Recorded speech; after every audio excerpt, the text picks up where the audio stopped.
Messieurs, dames, bonsoir à toutes et à tous. Ceux que je n'ai pas vus, bienvenue à ce conseil municipal du 27 février.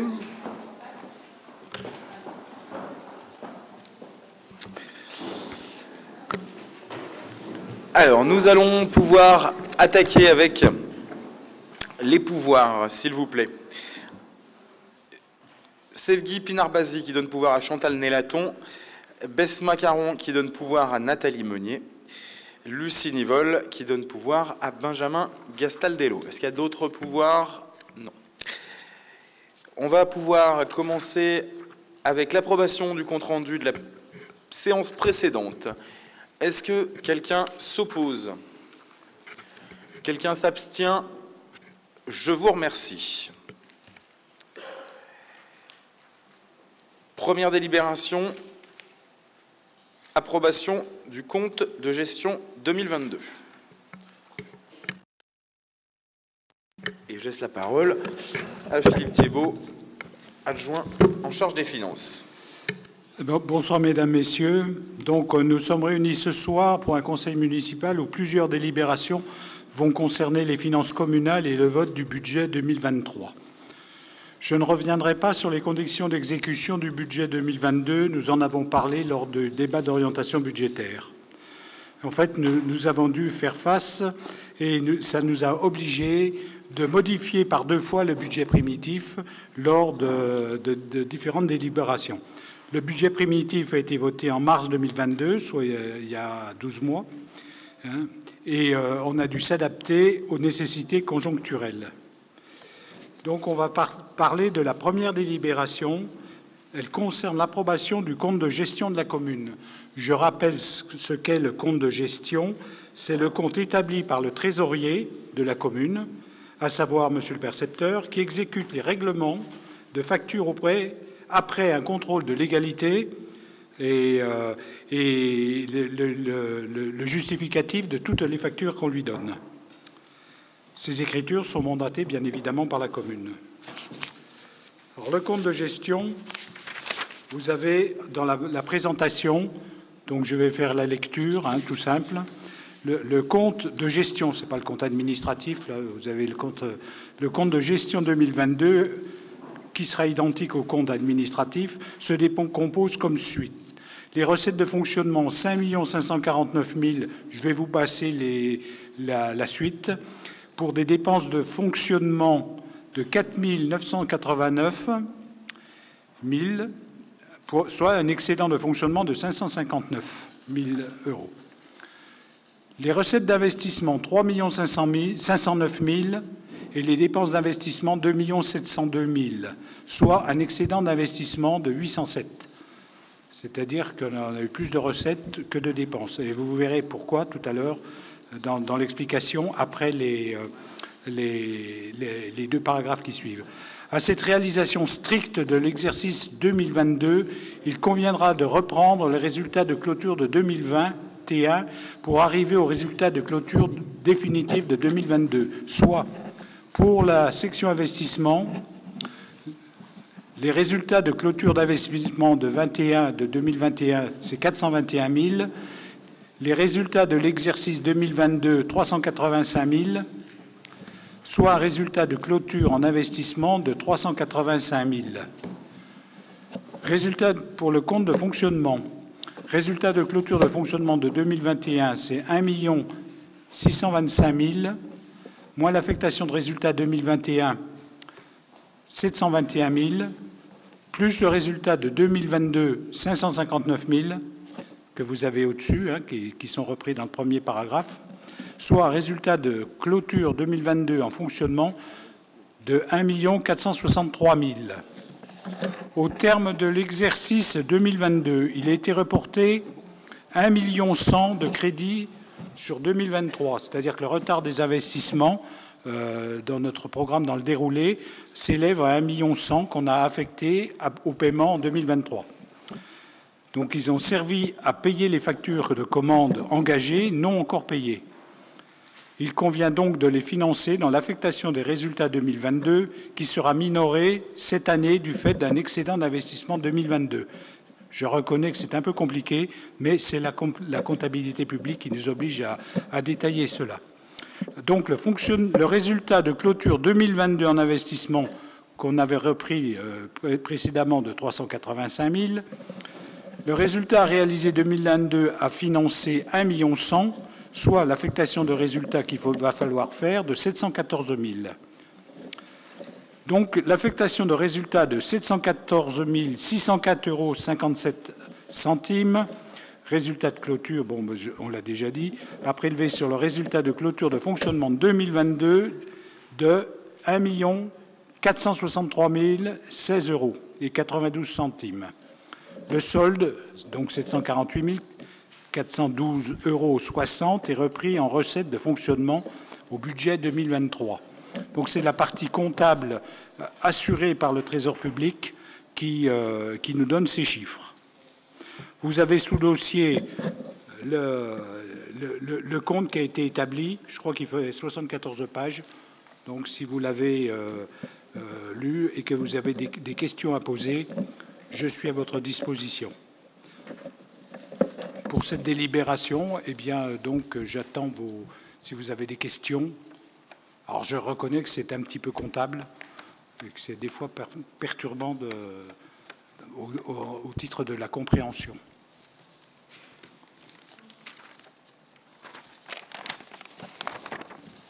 Oui.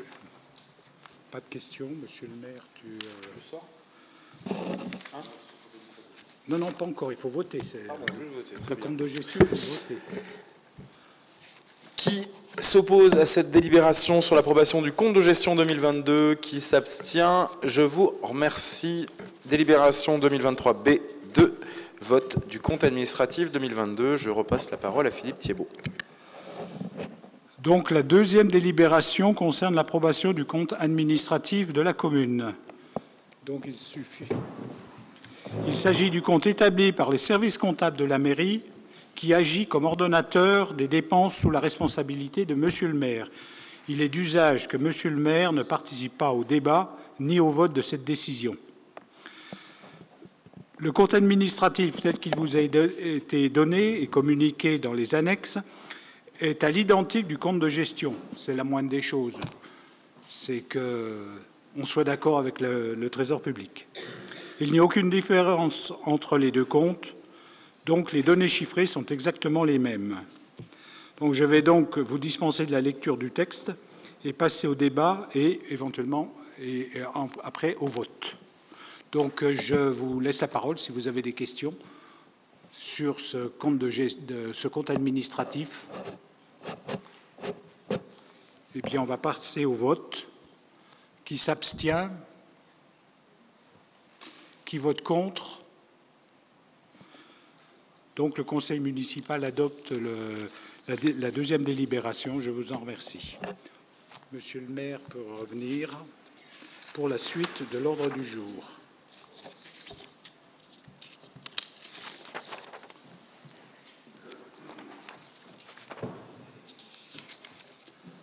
On passe à l'ordre numéro 2. Merci à vous. Affectation du résultat 2022, délibération 2023-B3. Je repasse la parole à Philippe Thiebaud. Dans la première délibération qu'on a votée tout à l'heure, nous avons conclu que l'exercice 2022 se terminait sur un résultat à affecter de 714 604,57 €. Donc il convient d'affecter ce résultat. Il faudra le prélever sur le résultat de clôture de fonctionnement. Écoutez, vous avez la délibération, il n'y a pas de commentaire particulier à faire. Donc le solde est financé par l'excédent d'investissement à hauteur de 2022 de 385 000. Je vais peut-être relire la phrase complètement. Parce que Monsieur le maire propose d'affecter au 1068, je suppose que c'est la ligne budgétaire, la ligne comptable, 714 604,57 € qu'il faut prélever sur le résultat de clôture de fonctionnement 2022 de 1 463 016,92 € afin de couvrir les restes à réaliser d'investissement pour 1 100 000 €. Le solde sera financé par l'excédent d'investissement 2022 de 385 000 € et 43 centimes. Donc il faut décider d'affecter ces 714 000 €, les mettre en réserve sur l'exercice 2023. Il faut passer au vote. Des oppositions, des abstentions. Alors, oui, pardon. Si je peux me permettre, je voudrais juste faire quelques réflexions. J'ai appuyé. Approchez-vous du micro. Approchez un peu le micro, Marie-Blanche. On a fait un petit tableau de l'évolution des charges et des recettes depuis 2019 jusqu'à 2023. Je pourrais vous le passer, Philippe, si ça vous intéresse, mais je pense que vous l'avez fait. En fait, on se rend compte que depuis 2019 jusqu'en 2023, les dépenses ont augmenté de 30%, alors que les recettes n'ont augmenté que de 7%. Je sais bien que vous faites beaucoup de choses, mais je m'interroge juste un petit peu, c'est que si on continue sur cette lancée, est-ce que, Philippe, vous croyez qu'on va pouvoir rembourser éternellement?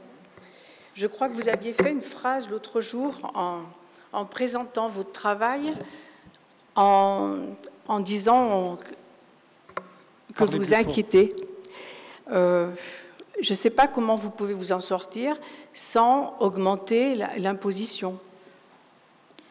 C'est sur les années qui viennent qui m'intéressent. Oui, mais aujourd'hui, donc, nous votons déjà, vous sera proposé le budget pour 2023. Bon, 2023 est encore un budget équilibré, bien évidemment. De toute façon, on n'a pas le choix, on doit être obligé. Pour l'instant, les recettes sont en progression, elles progressent, peut-être pas suffisamment tel qu'on le souhaite. Par contre, le fonctionnement, nous sommes, comme toutes les collectivités locales et même l'État d'ailleurs, l'État a un avantage, c'est que lui peut faire du déficit, c'est qu'il subit la pression de la conjoncture, il subit la pression d'éléments qu'il ne peut pas gérer. Jusqu'à présent, la commune des Abrans-Dauphiné le gère. Il est vrai que si cela continue, il faudra prendre des mesures en termes de gestion, qui aujourd'hui ne sont pas en 2023 ne sont pas une nécessité telle que dans le cadre de notre projection. C'est clair que si l'inflation venait à faire 10, 12, 14 ou 15% avec des restrictions dans les livraisons de matières premières et autres, on sera obligé de s'adapter. Donc ce qui voudra dire, c'est que, mais ça c'est pas d'actualité aujourd'hui, revoir notre position en matière d'impôts, revoir notre position en matière d'investissement, voilà, et revoir notre position en matière de gestion courante, de prendre des décisions peut-être drastiques, mais pour l'instant il n'en est pas question, mais nous sommes en mars 2023, on n'est pas en décembre.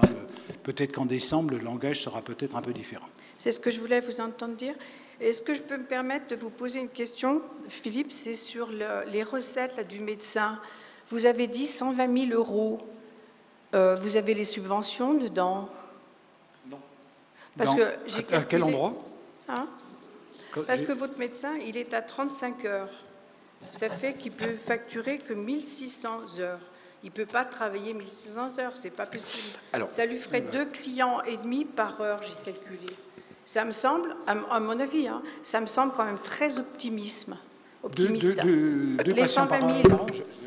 Monsieur le maire va vous répondre. Oui.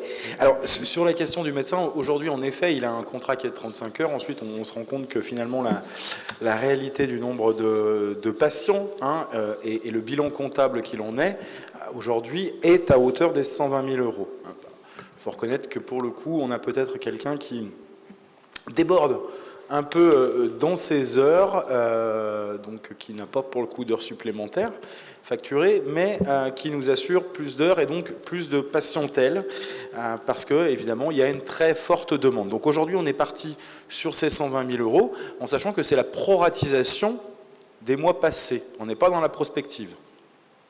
Donc on est sur la réalité du chiffre. Ensuite, vous nous posez la question juste, qui est celle des subventions. Aujourd'hui, malheureusement, nous ne les avons pas touchées. Nous sommes toujours en discussion avec, d'un côté, l'ARS Et de l'autre côté, la région, hein, pour 2 subventions, l'une de 20 000 et l'une de 30 000 euros, l'une sur le fonctionnement, celle de l'ARS, l'une sur l'investissement, qui est celle de la région, donc qui ne rentrerait pas forcément dans cette ligne-là. Donc, pour la question du médecin, là on est sur des chiffres, sur une réalité. La proratisation par mois, on estime qu'on est à 10 000 euros. C'est ce qu'on a fait par exemple sur le mois de janvier, c'est ce qu'on a fait sur le mois de décembre. Donc une recette estimée à 120 000 euros, enfin on a un peu plus de 10 000 euros, excusez-moi, parce qu'on a inclus également les congés payés là-dedans. Donc 14 ou 15 000 euros mensuels, ce qui nous amène à 120 000 euros par an. Ça, c'est sur le chiffre réel sur lequel on s'est basé. Ensuite, pour revenir sur le point précédent brièvement, parce que finalement, je crois qu'on va pouvoir y revenir un peu plus loin, l'augmentation de charges, oui, c'est une volonté, hein, c'est une volonté claire de la majorité qui a souhaité rapidement pouvoir proposer des services, comme elle avait pu le présenter lors de la campagne municipale, et donc présenter des services, proposer des services à la population, le plus vite possible dans le mandat, ne pas attendre la fin du mandat pour pouvoir les mettre en place, et donc à partir de là, de fait, il y a des dépenses qui ont été supplémentaires. Voilà. Oui, parce qu'il y a quand même la masse salariale depuis 2019, enfin, je ne suis pas contre, hein, mais je tiens quand même à souligner que la masse salariale, elle a augmenté de 35% sur 4 ans. C'est exact, mais pour répondre, ça a été un choix de compléter les équipes et de moins recourir à la sous-traitance. C'est-à-dire qu'on a réintégré un certain nombre de missions qui étaient sous-traitées et qui aujourd'hui sont assurées par le personnel. Donc c'est un des choix qu'on a fait. Ensuite, il y a eu une augmentation très importante de la masse salariale l'année dernière, qui tant mieux pour les employés, bien évidemment. Hein. Et la troisième chose, c'est qu'on a intégré dans la masse salariale le coût, entre guillemets, du centre municipal de santé, mais qui lui-même est compensé. Bon, vous savez qu'en comptabilité publique, on ne peut pas compenser sur le même compte les entrées et les sorties, hein, et qui est compensé par des recettes liées du CMS, du centre de santé. D'accord. Ce qui peut expliquer que le chiffre de 35% doit être relativisé par rapport à ça.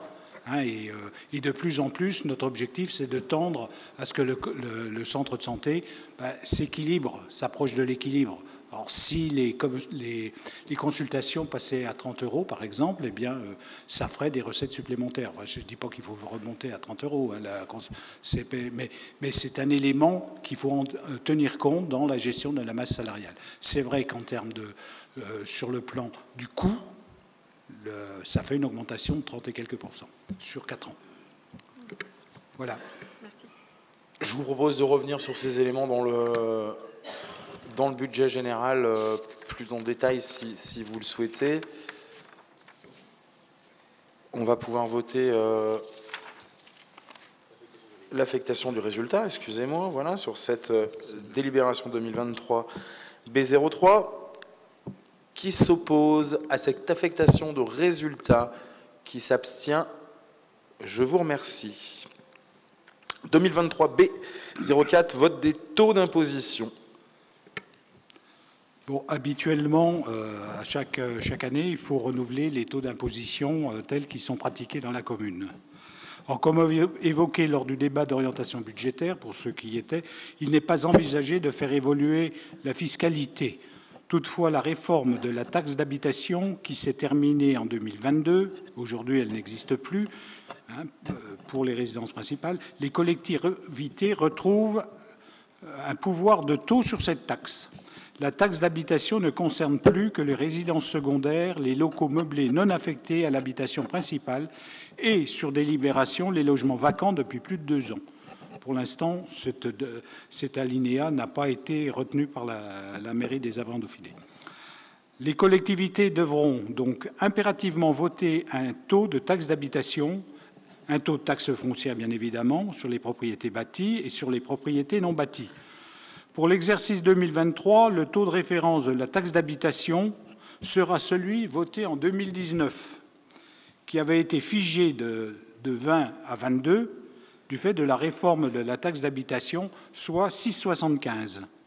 Il est donc proposé de reconduire les taux de 2022 sur l'exercice 2023 et de revoter le taux de taxe d'habitation de 2019, soit les trois taxes sont la taxe d'habitation à 6,75, la taxe sur le foncier bâti de 32,11, c'était le taux qui a été appliqué, que vous avez retrouvé sur vos déclarations, et la taxe sur le foncier non bâti de 45,02. Au titre de ces deux taxes qui sont perçues actuellement, si elles vous sont augmentées, si vous les avez payées plus, je rappelle que c'est lié à la valeur locative et c'est une des données qui est fixée par l'État. Donc si vous payez plus de taxes sur le bâti ou sur le bâti et sur le non bâti, si elle augmente, la responsabilité n'en revient pas à la mairie. Donc c'est bien l'application de la loi et de ce que nous dit l'État. Voilà, donc pour la délibération qui vous est proposée. Donc voilà, il semblait important de pouvoir justement, suite aux interrogations et notamment de vous, Madame Perrin, repréciser la volonté qui était la nôtre de pouvoir conserver des taux, qui étaient historiques sur la commune. Force est de constater que, eh bien, en effet, c'est difficile. On a pu le voir notamment dans la presse, le fait que d'autres communes, quelques autres, pas toutes, certaines, eh bien, ont dû procéder à une élévation de la fiscalité cette année parce que, de fait, oui, crise du Covid, crise internationale, guerre sur le périmètre du continent, nous impose malheureusement de devoir conserver notre fonctionnement et de dépenser plus pour celui-ci. Donc évidemment, tout le monde n'a pas pu faire le choix de conserver ces taux. C'est une volonté qui est forte, qui est la nôtre, de conserver ces taux. Je vous rappelle que sur les territoires comme les nôtres, eh bien, il y a un peu moins d'un habitant sur deux qui est sujet à l'impôt et donc sur qui peut retomber cette fiscalité. Et puis également une base qui est pour le coup assez fragile à certains moments et où justement une justice de l'impôt est encore plus importante. Donc pour nous, il est important de continuer à pouvoir conserver le plus possible ces taux pour cette commune et pour notre commune. Voilà. Est-ce qu'il y a des questions par rapport à ce vote ? J'entends bien que c'est tout à votre honneur de vouloir maintenir le taux, mais il faudra quand même peut-être envisager un jour d'arrêter les investissements, parce qu'on ne pourra pas tenir longtemps comme ça. Il faut être réaliste. Alors, oui. Sur mon mandat, arrêter les investissements, jamais. Bon, réduire le fonctionnement, peut-être. Arrêter les investissements pour la commune des Abrans-Dauphiné, pour les habitants, pour le service qu'ont les habitants et pour tout ce qui pourra en découler pour eux, non. Arrêter les investissements, ça veut dire ne plus construire d'écoles neuves, ça veut dire ne plus rénover de routes, ça veut dire ne pas construire une crèche, ça veut dire ne pas offrir de nouveaux équipements ou simplement des équipements décents. Et au-delà de ça, j'ai envie de dire, la majeure partie, et vous allez pouvoir le voir dans le budget, de l'investissement ne sert qu'à rénover les bâtiments communaux pour justement les rendre moins précaires et notamment moins dépendants énergétiquement. Donc c'est une volonté forte de continuer à pouvoir investir lourdement pour continuer à avoir une attractivité et une commune qui se porte bien tout en conservant l'impôt le plus bas possible.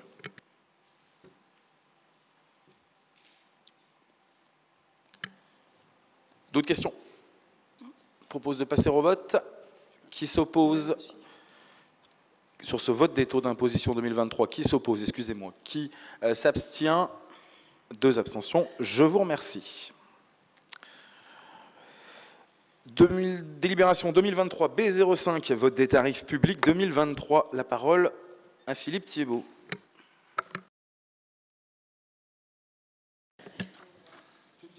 Bon, il est proposé de fixer les tarifs 2023 comme est proposé dans la délibération qui suit. Bon, on vous a repris tous les tarifs actuels, par rapport à 2022, il doit y avoir simplement une augmentation de tarifs au niveau des salles du Triangle et de la salle Vercors pour les entreprises et particuliers de la commune, qui passent de 200 à 300 pour le Triangle, et puis qui passe à 550 € pour la salle des fêtes Vercors. Ce sont les deux seuls. Je crois qu'il y a également une taxation qui est prévue en matière de chauffage pour les locations pour la salle Marceline, chauffage pour les tiers, pardon, excusez-moi, qui passerait, on prendra 10 € de l'heure. Et puis, je crois qu'il y en a une autre également, mais elle devrait être en couleur. C'est laquelle que tu... C'est laquelle ? La foire de printemps, la où foire on de avait printemps. Rajouté Excusez-moi, mais j'ai oublié de la forfait surligner. électrique. Un forfait électrique. Voilà, c'est pour la première des pages. C'est le branchement électrique pour la foire de printemps, donc qu'on va facturer 10 €. C'est sur la première page. Non, c'était déjà prévu, ça. Non, on a rajouté sur foire de printemps, ici, voilà, sur le tarif foire de printemps, en dernière ligne, où on a rajouté eh bien, le branchement électrique à 10 €. C'est vrai, c'est le principe, c'est d'être le plus juste possible. Bon, compte tenu du coût de l'électricité aujourd'hui, on ne peut plus se permettre systématiquement de l'offrir.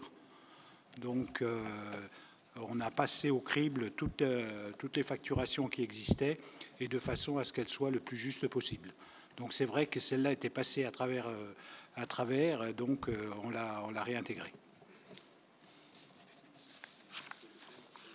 Pardon ? Voilà. Si, tu peux... Alors, est-ce qu'il y a des questions par rapport à ces tarifs de location de salles, en sachant que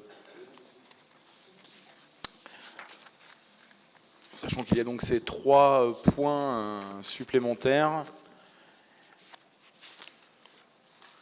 dans le tarif du chauffage a été également réinstauré l'eau chaude dans l'ensemble des salles. Je vous rappelle que ce n'était plus le cas depuis quelques temps et les élus ont fait le choix de remettre l'eau chaude dans l'ensemble des salles communales, en sachant que ça a tout de même un coût assez important, énergétiquement et financièrement. Pas de questions, je vous propose de passer au vote pour cette délibération numéro 5. Qui s'oppose, qui s'abstient, merci. Délibération 2023 B6, le vote du budget communal 2023. Mesdames, Messieurs, nous allons aborder maintenant la délibération numéro 6, qui est le vote du budget communal 2023. Ce budget qui vous est présenté a été discuté par notre Assemblée en janvier 2023 lors du débat d'orientation budgétaire qui lui-même a fait suite à une réunion de la Commission Finances. Par rapport au débat d'orientation budgétaire, il n'y a eu que quelques ajustements, mais pas de modifications significatives. C'est vrai, il y a eu quelques petits changements. S'il fallait qualifier ce projet de budget, je retiendrai la notion de réalisme et de développement. Réalisme, car il tient compte de la situation économique globale où malheureusement l'inflation touche tous les postes budgétaires importants. Je pense en particulier au prix des fluides, des matières premières, des fournitures, etc. Nous en avons tenu compte dans le projet en réévaluant significativement la ligne affectée aux charges générales.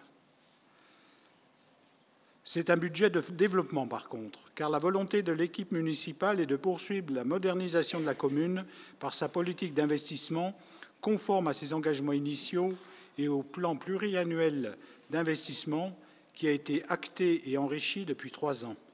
Ça correspond à ce que dit M. le maire tout à l'heure. Plusieurs projets avancent, certes lentement du fait d'une conjoncture peu encourageante, je parle en particulier des délais, mais ils arrivent à terme et seront prochainement livrés. Je pense à la Contessière et à l'école Tazieff.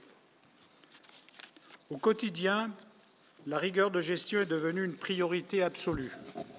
Que ce soit au niveau de la gestion des fluides, des contrats fournisseurs, des contrats de sous-traitance, etc., nous avons adopté une attitude proactive, quitte à prendre des mesures qui ont pu déranger notre quotidien et parfois nos habitudes.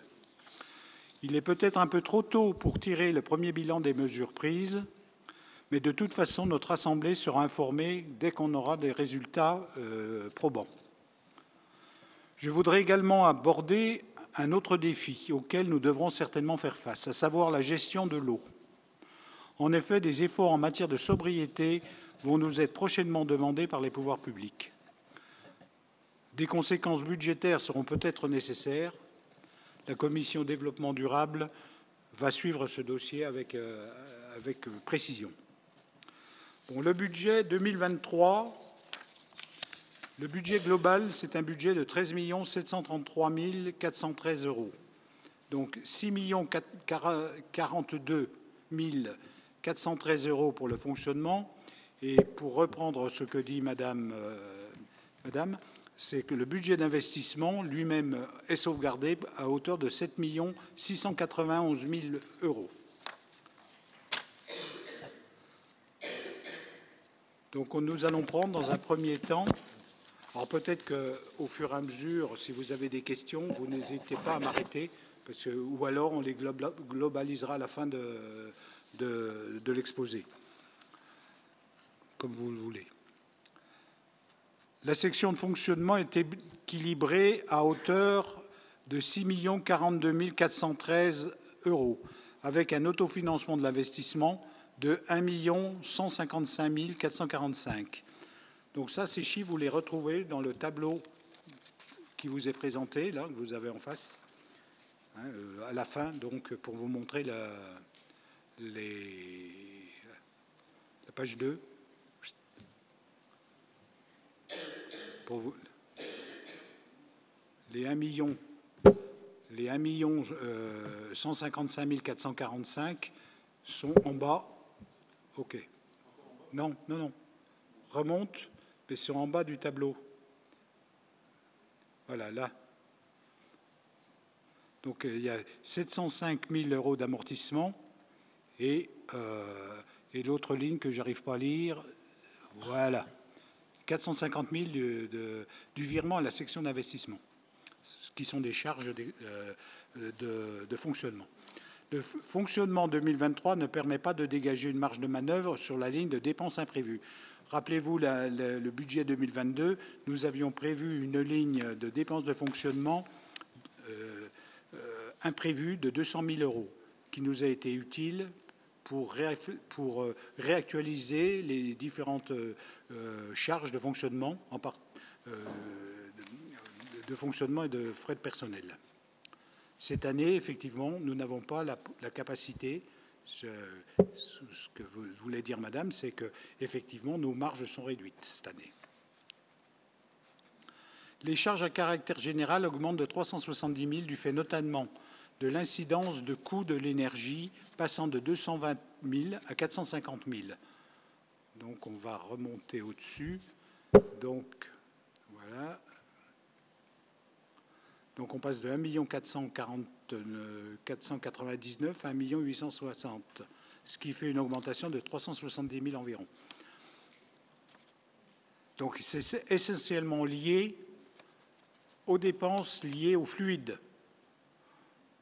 OK, donc énergie, électricité.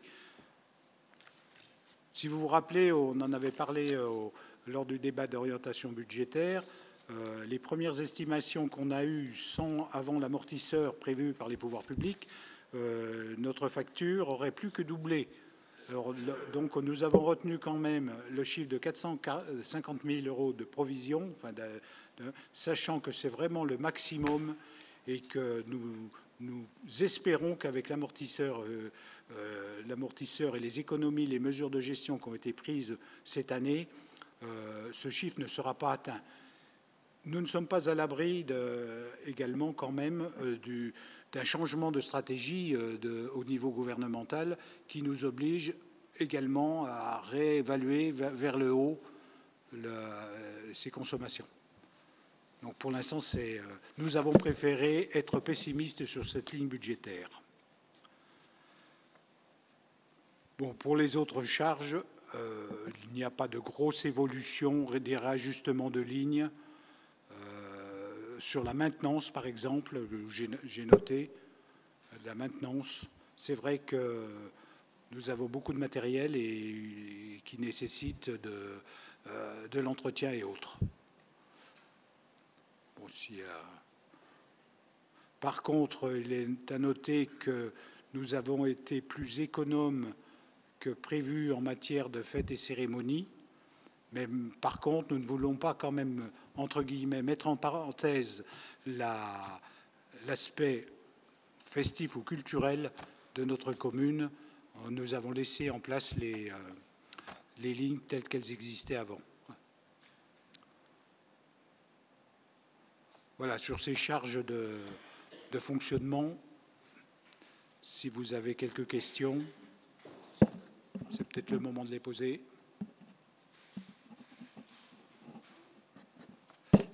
Deuxième pavé, ce sont les frais de personnel.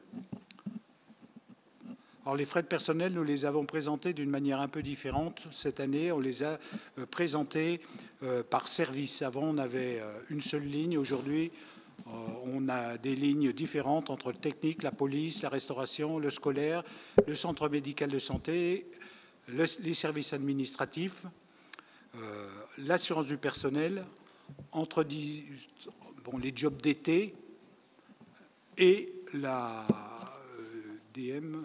Ben, il n'y a pas de délai. Je ne sais pas ce que c'est que cette ligne. Ah, d'accord. OK. Ah oui. Donc, la ligne prévue cette année est de 2 400 000 pour 2 288 000, soit une augmentation qui se justifie, entre guillemets, hein, sur la base des... on a fait l'évaluation sur les salaires de décembre. Hein. Donc, les salaires de décembre, c'est 12 fois les salaires de décembre, plus la prime de fin d'année du personnel, hein, auquel nous avons ajouté 2% d'augmentation des salaires des fonctionnaires, les indemnités. Bon, c'est une estimation, hein, si c'est 4%. Mais compte tenu de la situation actuelle, on s'est pris une marge de manœuvre de 50 000 €. De façon à ne pas avoir la surprise de l'année dernière, c'est obligé de rajouter la somme immédiatement en prenant sur d'autres lignes une somme de 50 000 €. Donc cette ligne prévisionnelle de 2,4 millions, normalement, nous ne devrions pas atteindre ce chiffre-là, ce qui nous permettra de faire des réserves. C'est l'explication. Bon, les autres charges de gestion courante, ben, il n'y a pas de grosse évolution. C'est à peu près... il y a les indemnités, il y a le SDIS, bon, qui est 150 000. Il y a les subventions et fonctionnements aux associations à 80 000 €. La dotation au CCAS de 25 000 €, ce qui nous fait une ligne de 465 000 par rapport à 463 000 réalisés l'année dernière. Bien évidemment, nous avons emprunté, pas nous, la commune a emprunté depuis... Donc ça fait des intérêts. Les intérêts sont de 145 000 pour 146 000 l'année dernière. Donc, OK. Malgré l'emprunt nouveau qu'on a fait, mais je crois qu'il y a un petit paragraphe lié à l'endettement tout à l'heure. Les charges exceptionnelles, très peu, 5 000 €. C'est souvent des titres, des créances qui traînent depuis quelquefois de nombreuses années et que le percepteur nous demande de passer. Donc on prévoit 5 000 euros. Et ça, c'est les zones d'équilibre dont je vous ai parlé en début de présentation. Donc le total des dépenses de fonctionnement, 6 42 413 euros. Face à ça, il y a des recettes.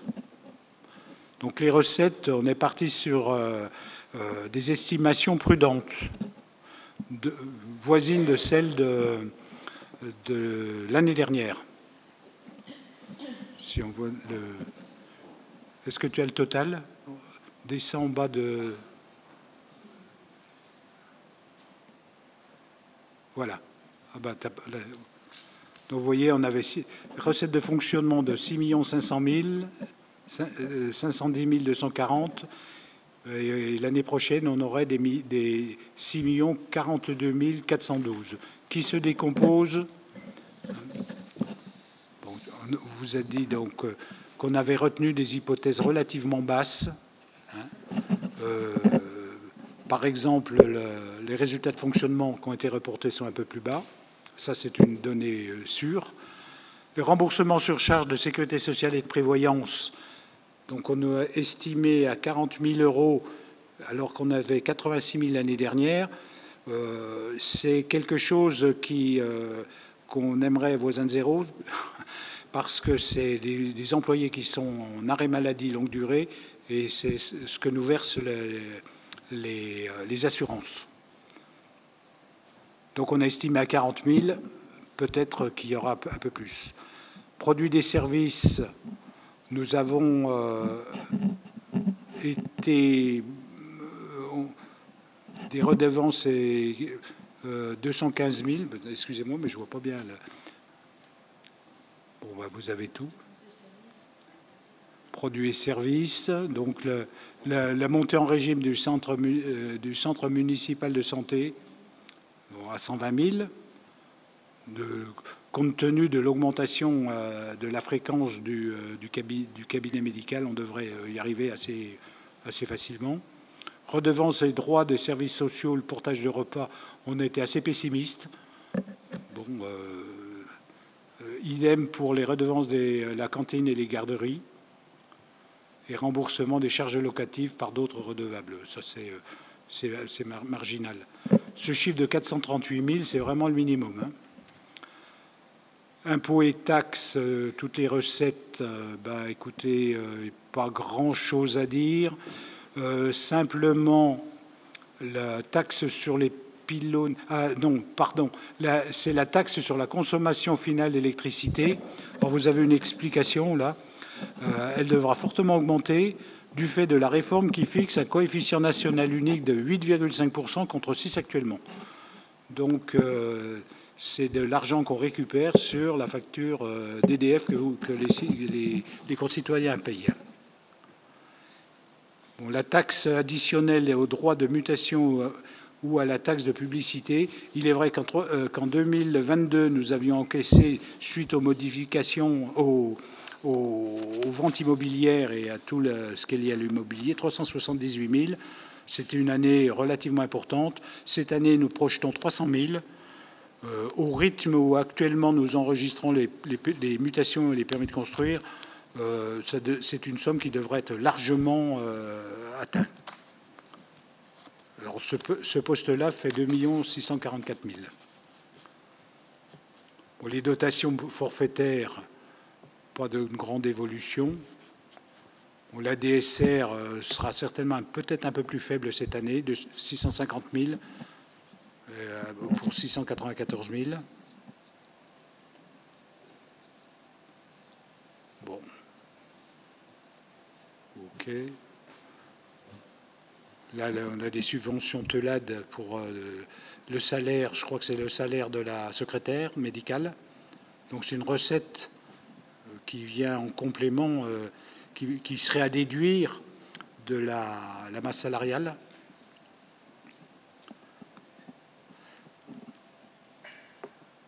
Bon, le reste, c'est des écritures, OK. Revenu des immeubles. Alors ça, c'est un poste qui, je le souhaite, soit largement dépassé parce que la Comtessière devait être remise en location. Donc ça nous ferait encaisser quand même une cinquantaine de mille de loyers de plus par an. Par an, hein, j'entends. Hein.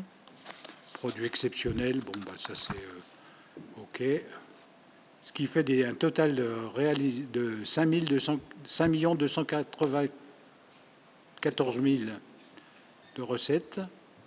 Et total de recettes de fonctionnement, 6 042 412,16. Voilà un petit peu, si vous avez des questions sur le budget de fonctionnement.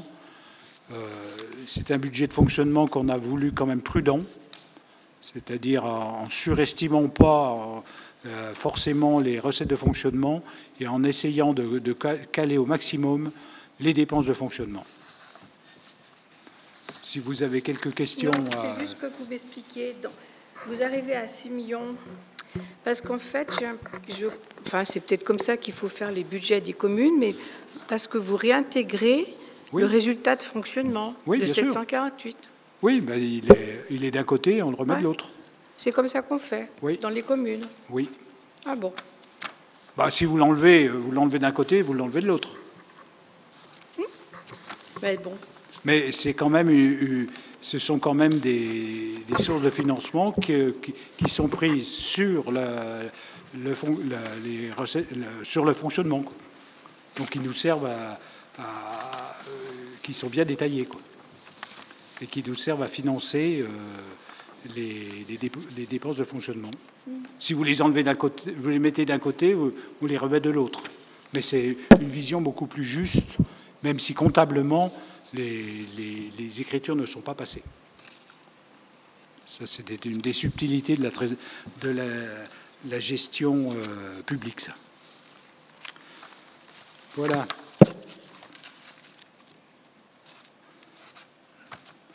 En matière donc le deuxième pavé qu'on va regarder, c'est les dépenses d'investissement telles qu'elles sont prévues. En termes d'investissement, la gestion 2022 dégage un excédent d'investissement qui permettra de financer en partie les restes à réaliser. Les restes à réaliser, c'est 1,1 million. Le solde est financé par l'affectation des résultats. Cette situation excédentaire s'explique par la réalisation de l'emprunt prévu au budget pour 1 million et par des dépenses moindres du fait des retards de chantier. Donc c'est l'année dernière, je vous rappelle qu'on a emprunté 1 million d'euros pour financer nos investissements. En fait, ils ont été en réserve et on va les dépenser cette année à hauteur d'1,1 million. Plusieurs opérations d'investissement marqueront le budget 2023. D'abord la fin du chantier de Tasief et de la Comtessière pour 1 875 000, pardon. Donc vous les avez détaillés là, dans la colonne 2023 des tableaux qui vous sont communiqués.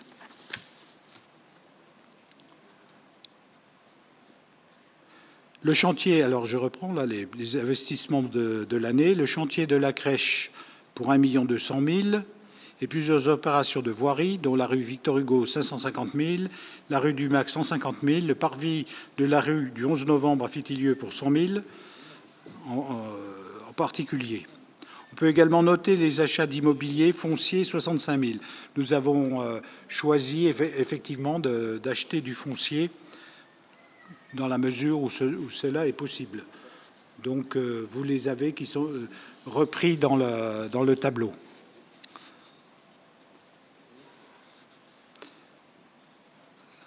Donc on va commencer l'achat de foncier pour 65 000 ainsi que les travaux d'aménagement de la brasserie du 11 novembre pour 250 000.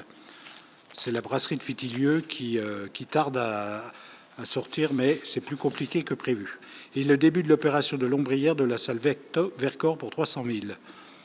Vous savez qu'il a été décidé de mettre une ombrière sur le parking de la salle Vercors. C'est une décision qui a été prise en 2022 et qui vient cette année. L'estimation globale serait d'1 million d'euros, mais on n'a pas de précision actuellement. Donc l'ensemble de ces projets génère un budget de dépenses de 7 600 000 euros. Chiffre que vous devez trouver. J'ai 5 millions.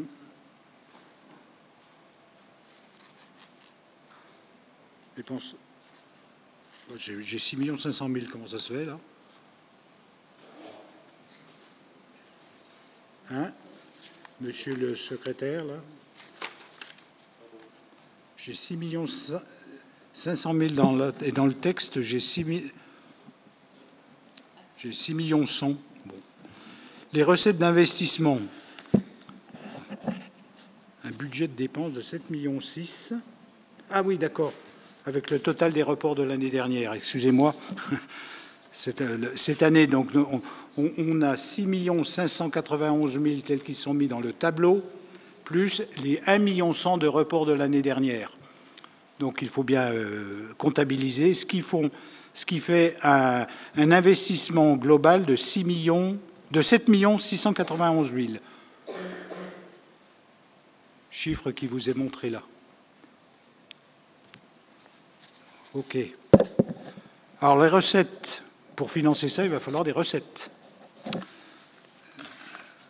Les recettes s'établissent à 6 191 000 et intègrent les ventes des biens de la commune pour 970 000 et l'affectation de résultats de 714 000, ce dont on a parlé tout à l'heure, l'excédent d'investissement pour 385 000, le virement de fonctionnement de 450 000, les amortissements de 700 000 et de 2 965 000 de recettes d'investissement, dont 2 millions de subventions.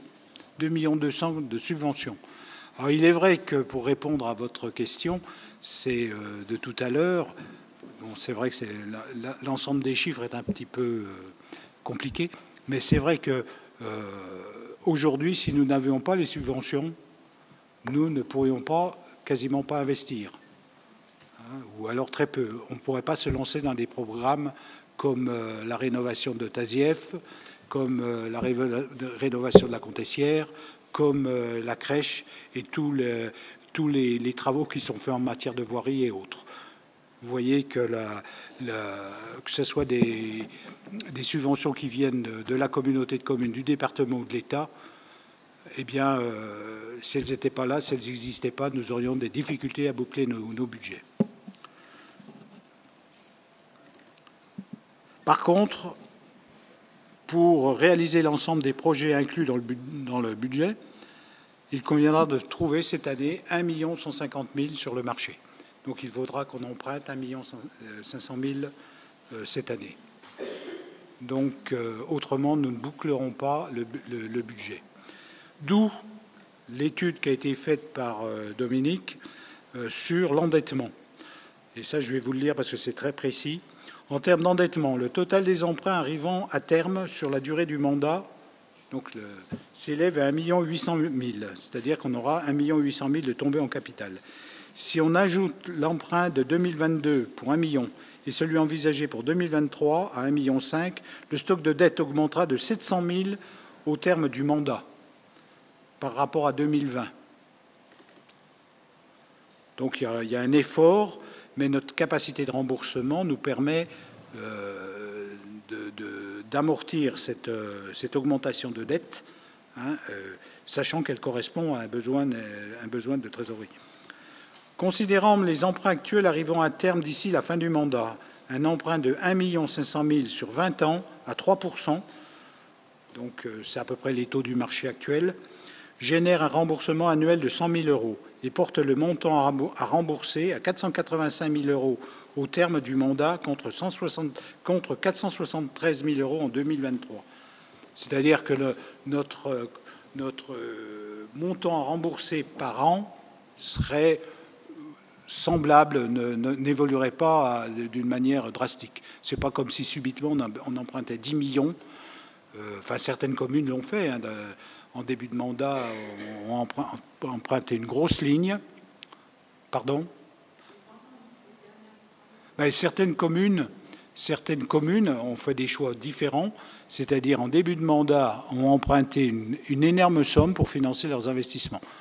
Nous préférons emprunter en fonction de nos projets et non pas de se faire une réserve financière telle qu'il y a eu. Ça serait quand même dangereux. Si subitement on empruntait 5 millions, c'est vrai qu'on pourrait faire beaucoup de choses, mais en termes de remboursement, ça augmenterait nos besoins de remboursement. Donc une charge très importante à lier tous les ans. Et sachant que les recettes, elles ne sont pas forcément extensibles.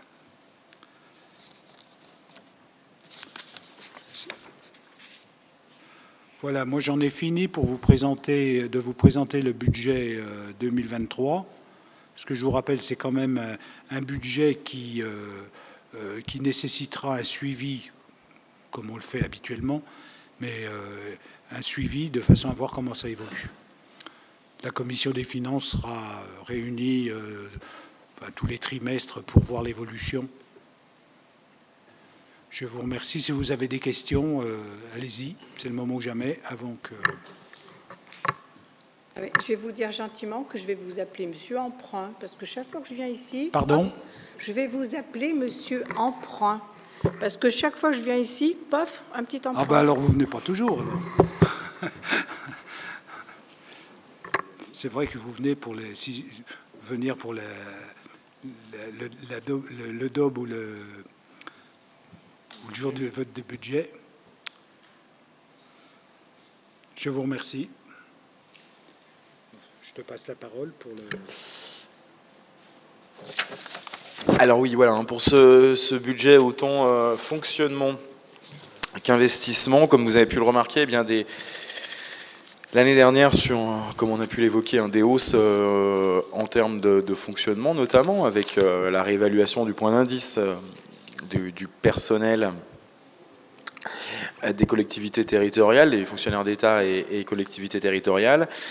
Cette année, eh bien, de fait, ça a été introduit au budget et malheureusement, nous avons de mauvaises nouvelles quant au coût de l'énergie qui nous sont tombés le mois dernier, avec une augmentation assez forte.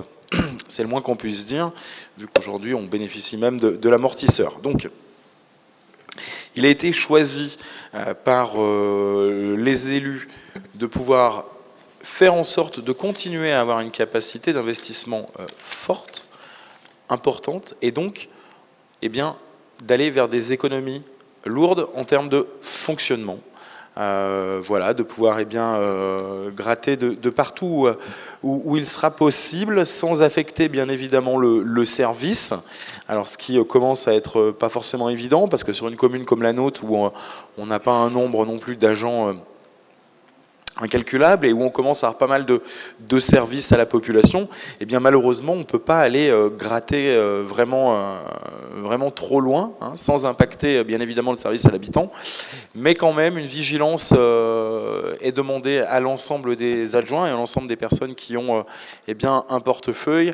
Plusieurs pistes d'économie ont déjà été mises en évidence, ce qui nous permet de proposer un budget sereinement de fonctionnement avec une hausse maîtrisée par rapport au coût important de 300 000 € supplémentaires de coût d'énergie. Voilà, dans un premier temps. Et puis, secondo, bien évidemment, le budget d'investissement, le budget le plus important, on va dire, aujourd'hui dans ce mandat, et notamment dans ces 2 années, qui sont les années de demi-mandat, avec un budget d'investissement qui est volontariste, encore une fois de plus, mais qui met quand même l'accent clairement sur la rénovation du parc immobilier de la commune, sur les bâtiments, avec une volonté également affichée de se séparer de quelques biens qui nous semblent finalement peu pertinents et où on aura de la difficulté à pouvoir soit les rénover, soit les entretenir sur le marché futur. Donc vous avez pu le voir avec la maison de la Bâtie-Lévisin dans le centre-ville, où bien évidemment une importance sera donnée à la conservation et à l'entretien de la fresque qui est devant l'église, et puis également les anciens centres techniques municipaux des Abrets situés chemin d'Outon, qui aujourd'hui sont désaffectés. Et puis, comme on a pu aussi le constater, la semaine dernière, avec la vente, lors d'une réunion, on a pu avoir avec les riverains, une seconde réunion, de la vente du terrain situé rue Albert Camus aux Abrets. Un budget volontariste voilà, sur l'investissement qui nous semble nécessaire aujourd'hui, moderniser à tout prix l'habitat, c'est ce qu'on fait depuis 2 ans avec l'immeuble de la Comtessière, reproposer 9 logements sur le marché, ce qui n'était plus le cas depuis longtemps, où malheureusement nous n'avions plus beaucoup de locataires, et des locataires qui se retrouvaient dans une précarité assez forte, et qui de toute façon allaient nous demander à terme de ne plus pouvoir louer ces logements. Donc une volonté de les réhabiliter en totalité et de les remettre au goût énergétique du jour. Et puis ensuite, idem sur les bâtiments communaux, la MJC, où on pense que ce fier lieu de la commune doit recevoir une réhabilitation plus qu'importante. Un gros budget mis sur la table en 3 ans, en 3 années, qui va nous permettre d'avoir une MJC, en tout cas des locaux pour recevoir les jeunes et moins jeunes dignes de ce nom. Pardon. Et puis toujours, pareil, l'école Tazieff, la réhabilitation de l'existant. Voilà ce que je voulais dire, toujours rester dans ce budget volontariste, passer en effet par l'emprunt cette année encore, et ne pas emprunter d'une manière trop forte et trop importante en début de mandat, nous permet d'affiner les projets, et puis d'arriver à un emprunt beaucoup plus fin, beaucoup plus maîtrisé. Il faut aussi réfléchir d'une façon plus pérenne. Est-ce qu'une école est faite pour 2 ans, 3 ans, 4 ans? Non, il semble qu'elle soit faite pour 30 ans minimum, et donc à partir de là, est-ce qu'il convient de la payer et d'impacter le budget d'investissement sur 1 an? Sans doute pas, et l'étaler dans le temps semble beaucoup plus convenable. On ferait tout ça pour son entreprise ou sa maison. Je vous propose maintenant de pouvoir passer au vote, si vous le souhaitez. Question. Excusez-moi, Monsieur le maire. Vous nous avez parlé de pistes d'économie. Vous croyez que vous allez pouvoir nous en dire plus? Mais Philippe, j'ai appuyé. Est-ce que vous pouvez nous parler des pistes d'économie dont vous avez parlé il y a quelques instants?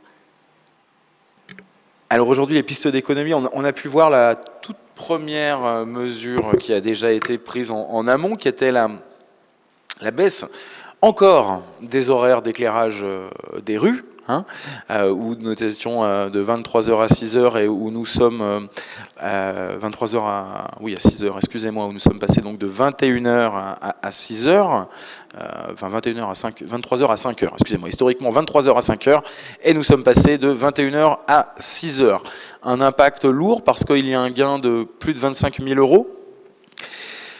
Un fonctionnement différent dans les gymnases et potentiellement boulodromes, avec une baisse importante des degrés et une refacturation possible également, pour permettre d'avoir un impact moins important sur le coût à la collectivité, et également bien évidemment en ne demandant pas aux associations de supporter les coûts de l'énergie, en tout cas en n'en supporter qu'une infime partie potentiellement.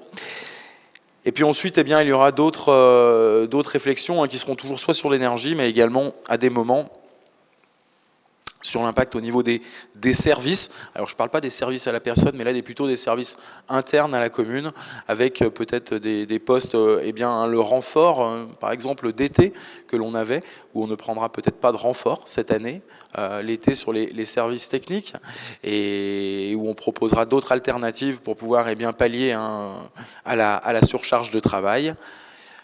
Toutes ces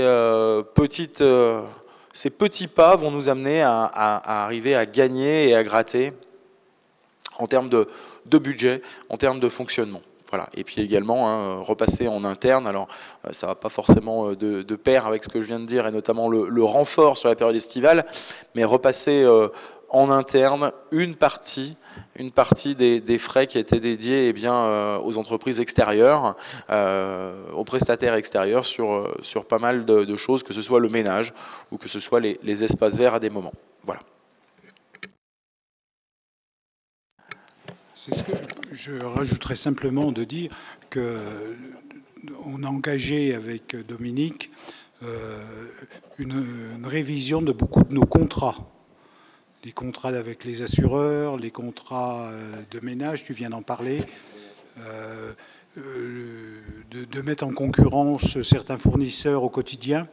Parce qu'on a, c'est cette démarche proactive, comme j'ai dit tout à l'heure, qui nous permet sur certains, des fois de gagner un billet de 200 €, de gagner un billet de 500 € sur telle ou telle facture. C'est une démarche qu'il faut qu'on ait impérativement. Donc mais c'est toute une culture qu'il faut remettre en place, parce que l'argent public, c'est de l'argent rare et je dirais cher. Donc c'est à nous d'être le plus près, le plus juste possible. C'était simplement pour rajouter. Oui, exactement. Ils sont au-delà, c'est vrai, au-delà de ces contrats, au-delà de l'importance qu'on va tous attacher à l'économie d'énergie, c'est vrai qu'il est très compliqué de ne pas faire d'économie sans impacter clairement le service. De toute façon, à un moment, le travail, il y a du personnel en face, il y a des coûts en face, et de fait, si on veut enlever des coûts, eh bien, on impacte le service. Donc il nous reste quand même quelques leviers, et on y travaille le plus possible pour faire en sorte que le service ne soit pas impacté. C'est une volonté de continuer à avoir la même amplitude horaire d'ouverture, excusez-moi, sur l'ensemble des mairies. Cette année, on a pris les cartes nationales d'identité en plus. Alors, il y a une compensation financière en face, mais en tout cas qui n'est pas celle du coup que cela revient à la commune, hein, il faut pas se leurrer. Il y a des services qui sont mis en place pour les administrés, je pense qu'ils en sont plutôt satisfaits, notamment je pense à l'accueil numérique, à la conseillère numérique qui a pu réaliser un dernier trimestre très dense, notamment grâce au changement d'adressage, pour ne pas revenir sur ce sujet. Et tous ces services ont un coût, et aujourd'hui, malheureusement, venir gratter de partout, souvent nous imposerait de rogner à ces avantages et à ces acquis qu'ont finalement nos concitoyens. Donc la volonté des élus n'a pas été de réduire le service, donc de fait, tous ces coûts seront conservés pour la collectivité. Je vous propose de passer au vote si vous le souhaitez. Y a-t-il des oppositions pour ce vote de budget 2023? 2 oppositions. Y a-t-il des abstentions? Non. Je vous remercie pour ce budget. Délibération, excusez-moi, suivante. 2023 B07, validation des avenants au marché de travaux de rénovation de l'immeuble de la Contessière. Je passe la parole à Didier Buisson. Bonsoir à toutes et à tous. Alors, validation des avenants, marché des travaux de rénovation de la Contessière. Alors, comme tous travaux de rénovation, il y a des surprises, des oublis. Donc là, pour l'entreprise Sauget, qui est une entreprise de maçonnerie, nous avons 1 595 €. Réparation détériorée par Aplomb. Quand la société Aplomb a démonté les balcons, il y a un bloc de béton qui est tombé sur une dalle. Il a fallu reprendre cette dalle. Donc c'est l'assurance de la société Aplomb qui rembourse. La commune a payé Sauget et l'assurance de Aplomb nous rembourse. Après 1 260 €, carottage pour siphon de douche non prévu au marché, c'est quelque chose qui a été oublié. Par contre, nous avons une moins-value sur le chantier de 14 401 € pour la société Sauget. Après la société Jacquemont, c'est les charpentes, diverses sorties sur toiture qui n'ont pas été prévues pour 860 €. La société Ribaud, c'est menuiserie intérieure et extérieure. Donc en menuiserie intérieure, il était, on va dire, oublié. Disons qu'il était prévu de garder une porte de gaine technique, sauf cette porte n'est pas en coupe-feu. Donc nous avons décidé de la changer pour 945 €. La société Dix, c'est ceux qui font tout ce qui est placo, peinture. Amélioration de la résistance au feu de parois des colonnes montantes. C'est la colonne d'évacuation des fumées de la chaufferie, de la chaudière, je veux dire. Cette colonne est obligée de la passer avec une résistance au feu de 2 heures, ce qui nous oblige à modifier l'habillage de ce conduit de fumée. Il y a une plus-value de 6 082 €. Dessous 1000 euros, c'est dans les salles de bain. Les salles de bain, les plafonds ont été baissés de 20 cm pour pouvoir passer des réseaux. Ces 20 cm, le plaquiste, ça lui cause problème parce que quand ils attaquent un appartement, ils font les plafonds et après montent les cloisons. Là, ils sont obligés de s'arrêter, faire un décroché. Enfin, le décroché se fait après. Donc, il y a une plus-value de 1000 euros. Morel, c'est ceux qui ont fait les balcons, la serrurerie. Les portes de garage étaient prévues en démontage, mais pas prévues en remplacement. Donc, je leur ai demandé un devis. Alors, c'est vrai que les portes existantes n'étaient pas tellement chouettes. Hein. C'était des portes basculantes qui dataient de l'immeuble, donc des années 60. Lors de la construction, donc il a été décidé de les remplacer. Ils nous ont fait un devis de 9 430,50 € hors taxe. Et ces 3 portes de garage sont prévues, c'est des portes de garage basculantes en tôle, mais prévues électrifiées. Là-dessus, je vais rajouter une ligne, mais on en reparlera peut-être après. Pareil, la porte d'entrée de l'immeuble, il y a 3 portes d'entrée sur l'immeuble, 2 sur la cabine, sur la cabine d'ascenseur, je veux dire, le local où il y a l'ascenseur, qui sont en aluminium, partie pleine en bas et vitrée sur le haut. Et la porte d'entrée de l'immeuble qui était juste à côté, c'est une porte pleine en acier, en fait, c'est une porte de chaufferie qui était prévue en porte d'entrée. C'est vrai que ça faisait pas tellement chouette. J'ai demandé à la société Morel de nous chiffrer une porte en aluminium, Laqueral 7016, partie pleine sur le bas et vitrée sur le haut. La plus-value pour cette porte d'entrée est de 3 500 € hors taxe. Et puis, une ligne qui a été rajoutée après, le marché de sol. Lors de l'ouverture des plis, les sols souples étaient attribués à la société Clément Décor pour 42 597 €. Cette société a été liquidée. Il a été demandé à la société Isersol, qui était déjà adjudicataire d'un autre lot, de nous faire une proposition qui est moins élevée. Elle est à 42 207,80 € hors taxe. Voilà. Donc voilà pour les avenants de la Comtessière.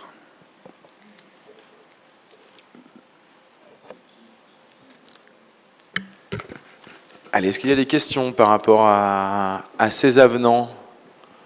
On a pu voir le chantier avancer, notamment cette semaine, avec les extérieurs qui ont été faits, les façades qui ont pu être réalisées. Il reste encore pas mal de travaux à réaliser à l'intérieur, mais les 2 appartements du 4e étage, eux, sont quasiment terminés. Et c'est vrai que ça donne un bel aperçu du projet final. Pas de questions? Je ne voudrais pas ratiociner tout le temps, comme disait Montaigne, mais bon, ça, je ne comprends pas. Ce pauvre monsieur, il s'en occupe bien. Monsieur. Et il n'y a pas un architecte, là? Il est quand même responsable de tous ces... Il n'avait qu'à prévoir, non? C'est vrai qu'il y a un architecte, il y a un économiste. Il y a certaines choses, on va faire les plus et les moins lorsque le chantier sera fini.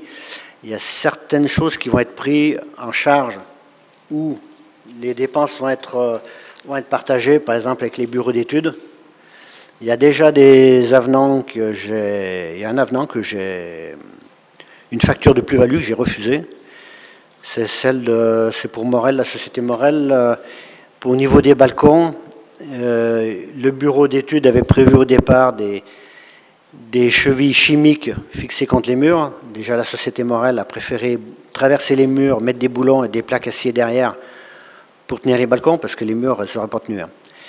Sauf un bureau d'études, après on a quand même fait passer un bureau d'études qui était prévu au marché, pour valider ce montage, quoi. Et il a fait rajouter des plaques acier dans les angles, parce qu'il jugeait que ce n'était pas assez. Et il y a une plus-value juste sur ces plaques d'acier de 1 600 €. J'ai demandé à l'architecte de la faire prendre en charge par le bureau d'études. Et pour ça, alors, bien que vous en occupez. Je mets pas. Oui, non, mais je sais très bien, mais c'est vrai que. Mais ça m'énerve, vous voyez. Une grosse réhabilitation comme ça, c'est un peu. On ne pouvait pas, l'architecte a fait, puis l'économiste qui a travaillé sur le dossier ne pouvait pas tout voir. avant démolition. C'est vrai qu'il y aurait eu la démolition en premier, ça aurait permis d'éviter certaines plus-values, surtout en maçonnerie. Hein.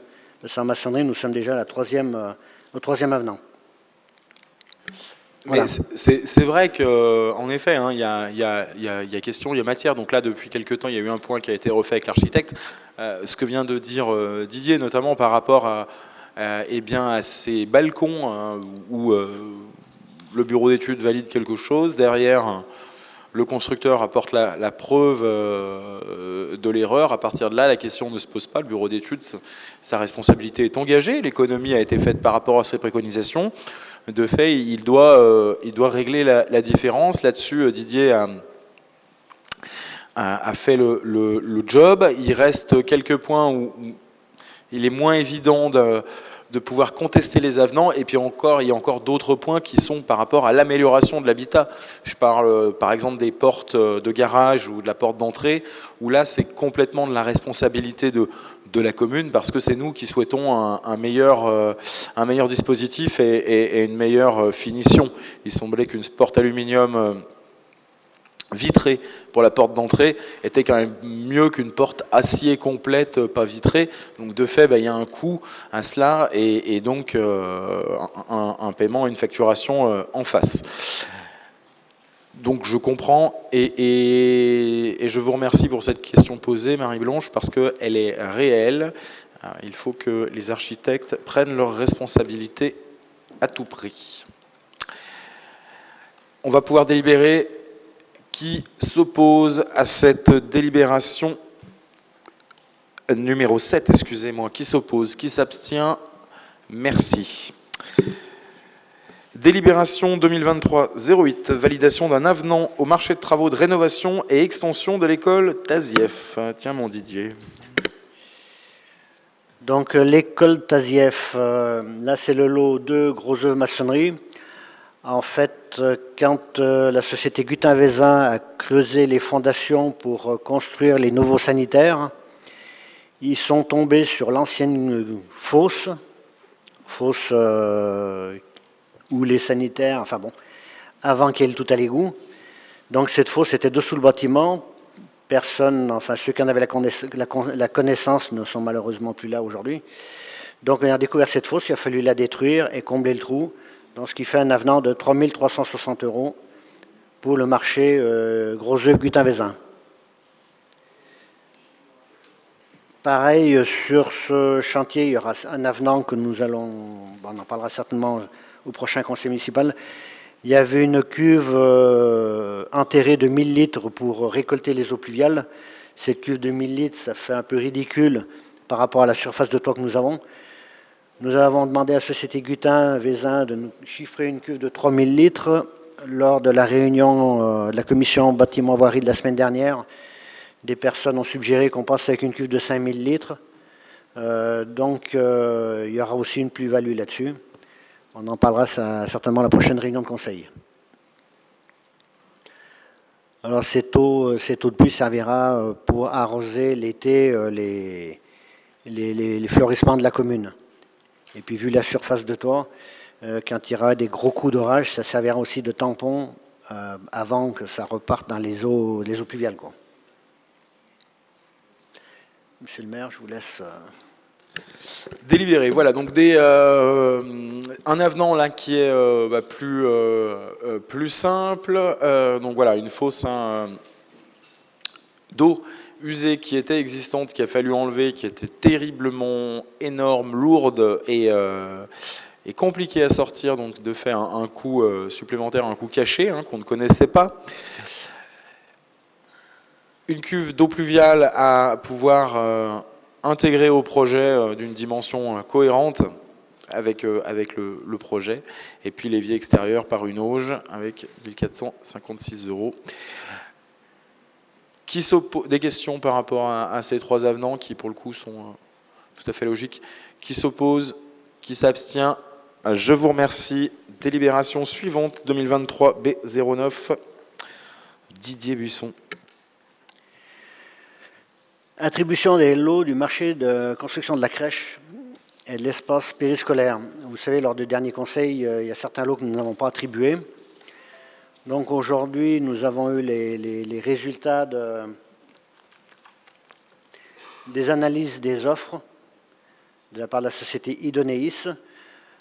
Entre-temps, ce n'est pas noté là-dessus, mais le lot 2 maçonnerie gros œuvre a été réestimé. En fait, la première estimation de ce lot avait été faite par les entreprises, les deux entreprises qui avaient répondu, sur un certain... disons que les études de sol, les résultats des études de sol n'avaient pas été faits, pas été donnés. Donc, ils se sont basés sur ce qu'avait demandé l'architecte. L'architecte, la société Idoneis, avait demandé, pour supporter le bâtiment, la création de 82 pieux enfoncés dans le sol, ce qui a un coût relativement élevé. Entre-temps, nous avons eu l'étude de sol. Le rapport d'étude de sol est arrivé à la mairie, donc Dominique l'a fait passer à la société Idoneis. Les entreprises de maçonnerie ont pu revoir leurs offres et nous les remettre fin de la semaine dernière. Donc, le lot 2 maçonnerie. Pérouse avait répondu, Gutin, une estimation de 419 924 € hors taxe.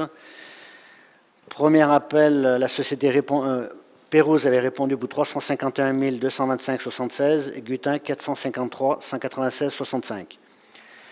Après négociation, ah non, ça c'est après négociation, excusez-moi. Première estimation, la société Pérouse était à 417 550,53 et Gutin-Vézin 453 961,18. Après négociation, Pérouse est à 351 225,76 et Gutin 453 196,65. Donc Pérouse est dans l'estimation de la société Idoneis, du maître d'œuvre. Donc je vous propose de retenir Pérouse pour le lot 2 maçonnerie. Le lot 5, c'était aménagement intérieur, menuiserie intérieure. L'estimation était à 270 420 €. Nous n'avions pas validé ce lot parce que les offres étaient incomplètes et non conformes. Avant négociation, la Bellemontoise était à 408 932,75 et l'Aille était à 303 615,28 €. Après négociation et surtout, il a été demandé par le maître d'œuvre que les deux entreprises revoient leur chiffrage et rajoutent ce qui avait été oublié. La société Bellemontoise a répondu après négociation à 392 575 € et la société Laille à 370 789. Donc plus élevé que leur premier appel, mais ils avaient oublié des portes, ils avaient oublié beaucoup de choses. Et là, la société Laille, l'offre est complète. Donc je vais vous demander de retenir la société Laille pour le lot numéro 5. Le lot numéro 7, électricité, estimation 116 705 €. Cette estimation avait été faite, on avait demandé à l'architecte de rajouter des panneaux solaires supplémentaires sur la partie périscolaire. On avait demandé, ils avaient prévu des panneaux solaires sur la partie crèche, mais pas sur le périscolaire, donc nous avons demandé de rajouter ce périscolaire. C'est pour ça que les entreprises ont répondu, c'est beaucoup plus élevé que ce qui était que l'estimation. Avant négociation, Caron était à 162 965 €. Après négociation, il est à 127 403 €. TDLEC était à 108 915. Après négociation, 117 915. TDLEC, leur estimation au début n'était pas assez importante, était incomplète. RMB était à 185 180,25. Ils sont à 181 190,25. Il va falloir que j'aille boire un coup pour pouvoir finir. Univers Fibre était à 133 378,94. Ils sont à 129 101,55. L'architecte nous conseille deux entreprises. L'architecte nous conseille deux entreprises, Univers Fibre et Caron Électrique. Nous avons décidé de retenir Caron.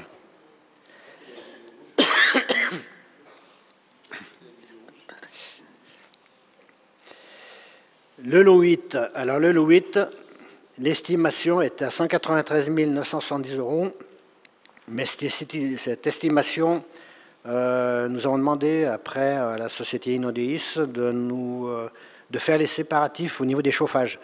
Parce qu'il faut savoir que la partie crèche, tout ce qui est fluide, vont être refacturés au VDD. Donc il est plus facile pour faire les comptes que les systèmes de chauffage soient séparés.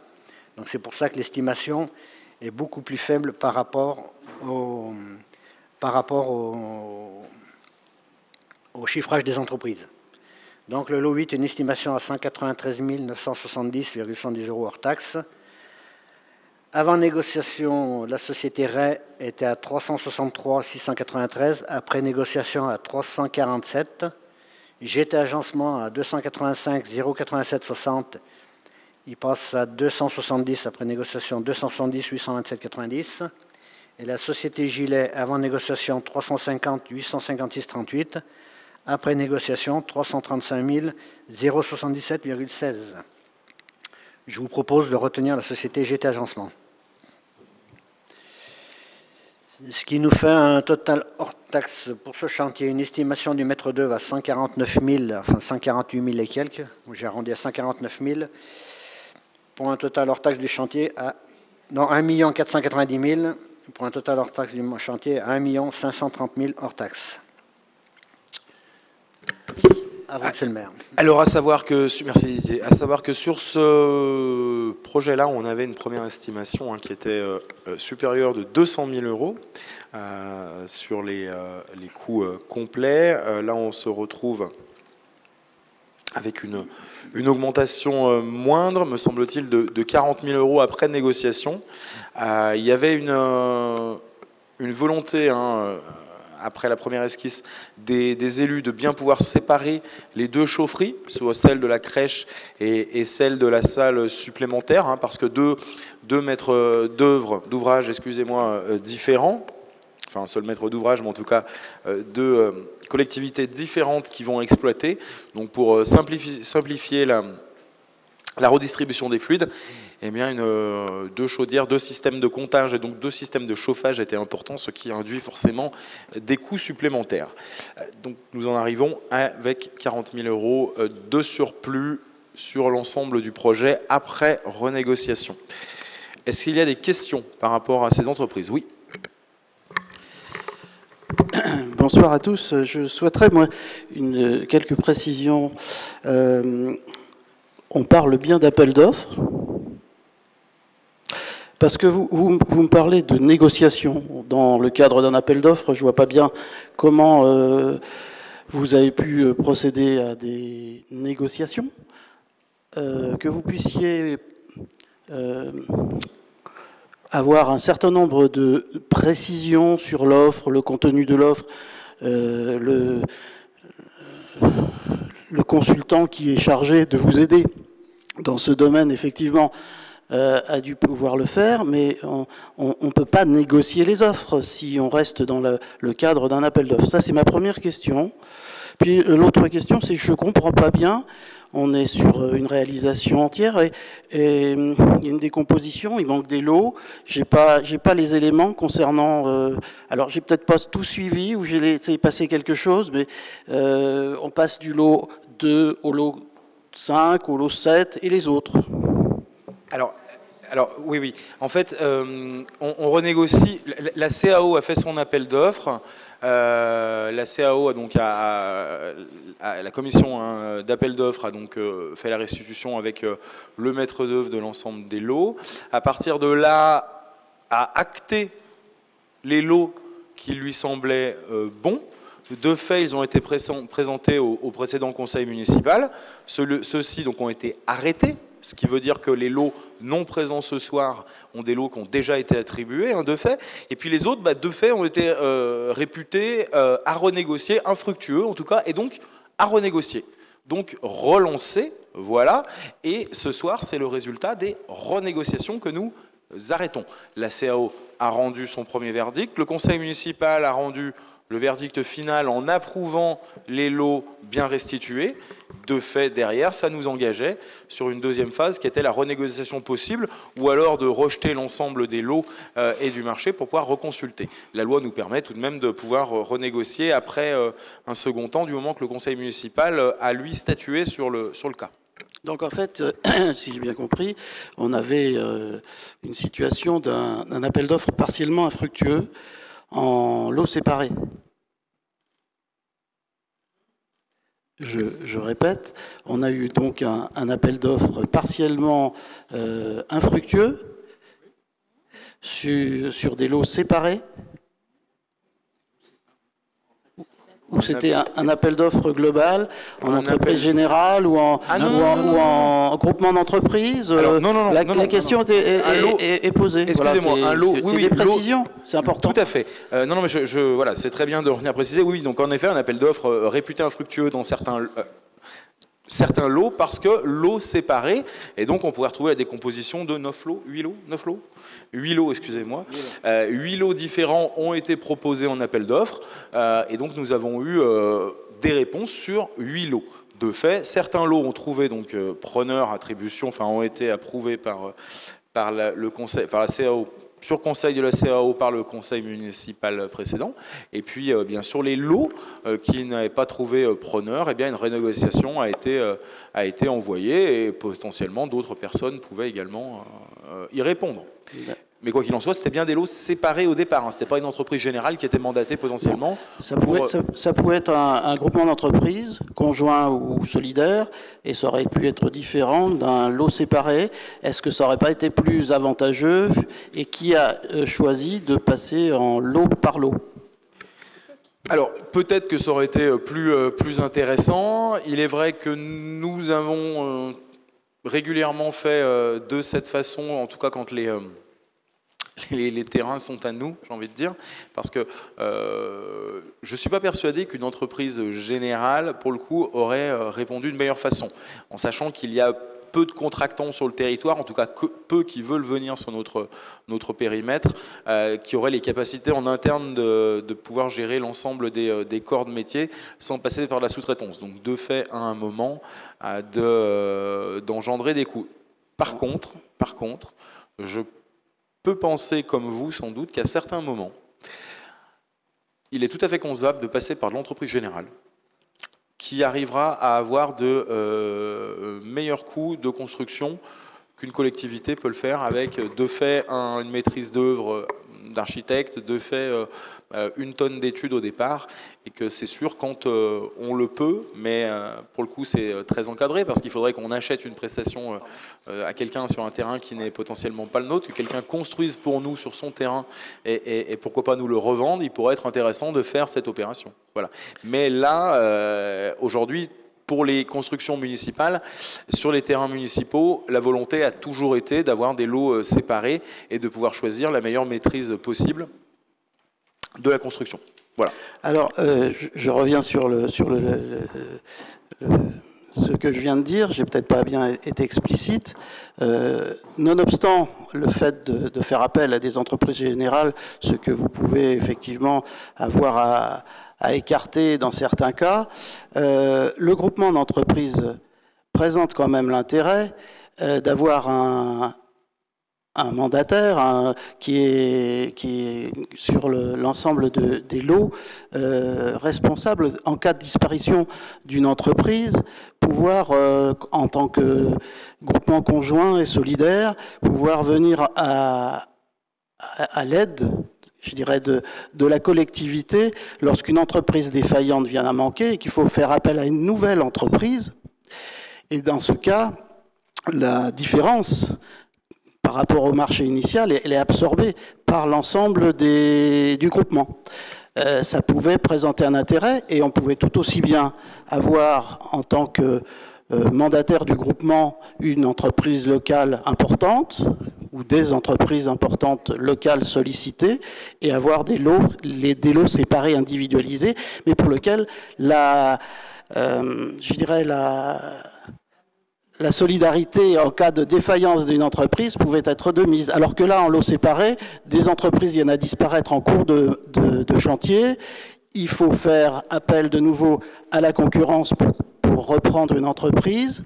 Et dans ce cas, si l'entreprise qui est légitimement à faire une offre plus chère, parce que reprendre un chantier derrière une autre entreprise, c'est toujours très compliqué, c'est à la charge de la collectivité. Voilà, c'est tout ce que je voulais faire remarquer. C'est exactement vrai, et c'est notamment ce que l'on peut faire pour le marché de voirie, qui va recevoir des réponses avec plusieurs entreprises jumelées pour le seul marché de voirie, un groupement d'entreprises qui répondrait.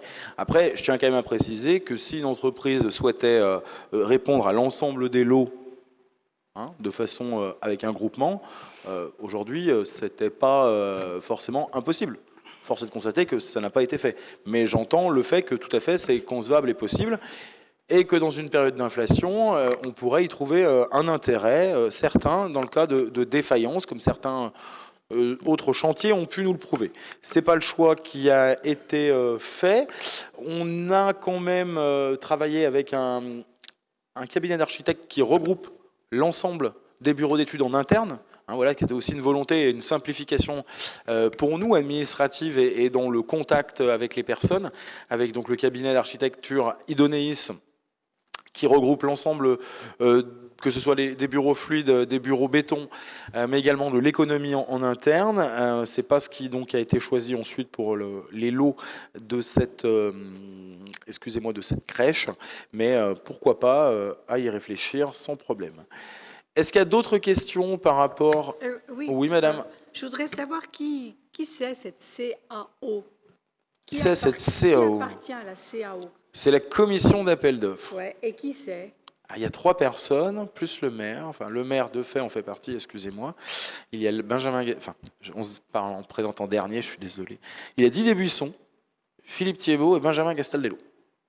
Voilà. Alors ça, on l'avait voté, la CAO, la composition de la CAO, on l'avait voté tout début 2020, vous savez, dans l'ensemble des affectations de chaque élu à chaque syndicat et autres trucs. Voilà. Et après, il y a 3 remplaçants que je n'ai plus sous la main, enfin 3 suppléants. Excusez-moi. On l'a voté tout de suite en 2020 lorsqu'on a voté les représentants au syndicat des eaux, les représentants au SAGAV, qui ne s'appelle plus comme ça maintenant. Pendant un conseil bah oui, madame, bien sûr. Ouais. Ça doit être dans les tout premiers. Si c'est pas le deuxième, c'est le troisième. C'est tout à fait normal qu'il n'y ait pas de personne de l'opposition, non? Ça a été un choix du conseil municipal à ce moment-là de le voter comme ça. Après, madame, je ne sais pas. Bizarre. Bizarre, vous dites. D'autres questions? Je vous propose de passer au vote. Qui s'oppose? Qui s'abstient? Une abstention, 2 abstentions. Je vous remercie.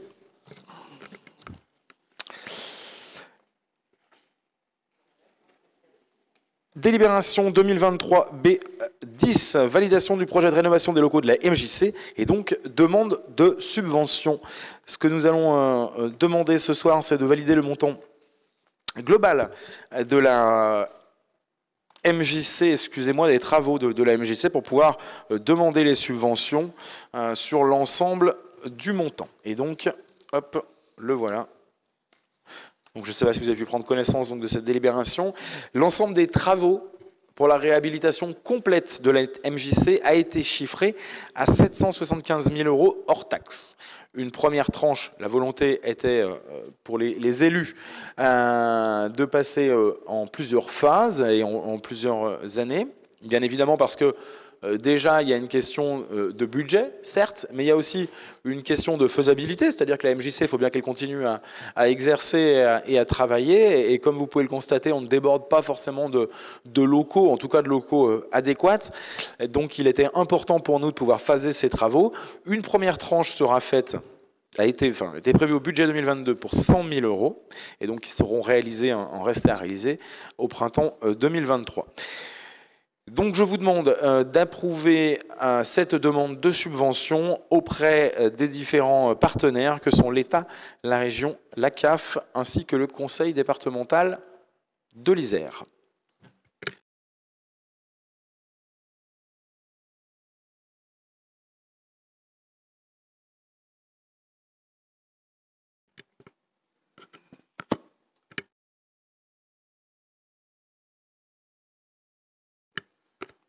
Hop, on vérifie juste les annexes pour voir que tout vous a bien été présenté. Voilà, impeccable.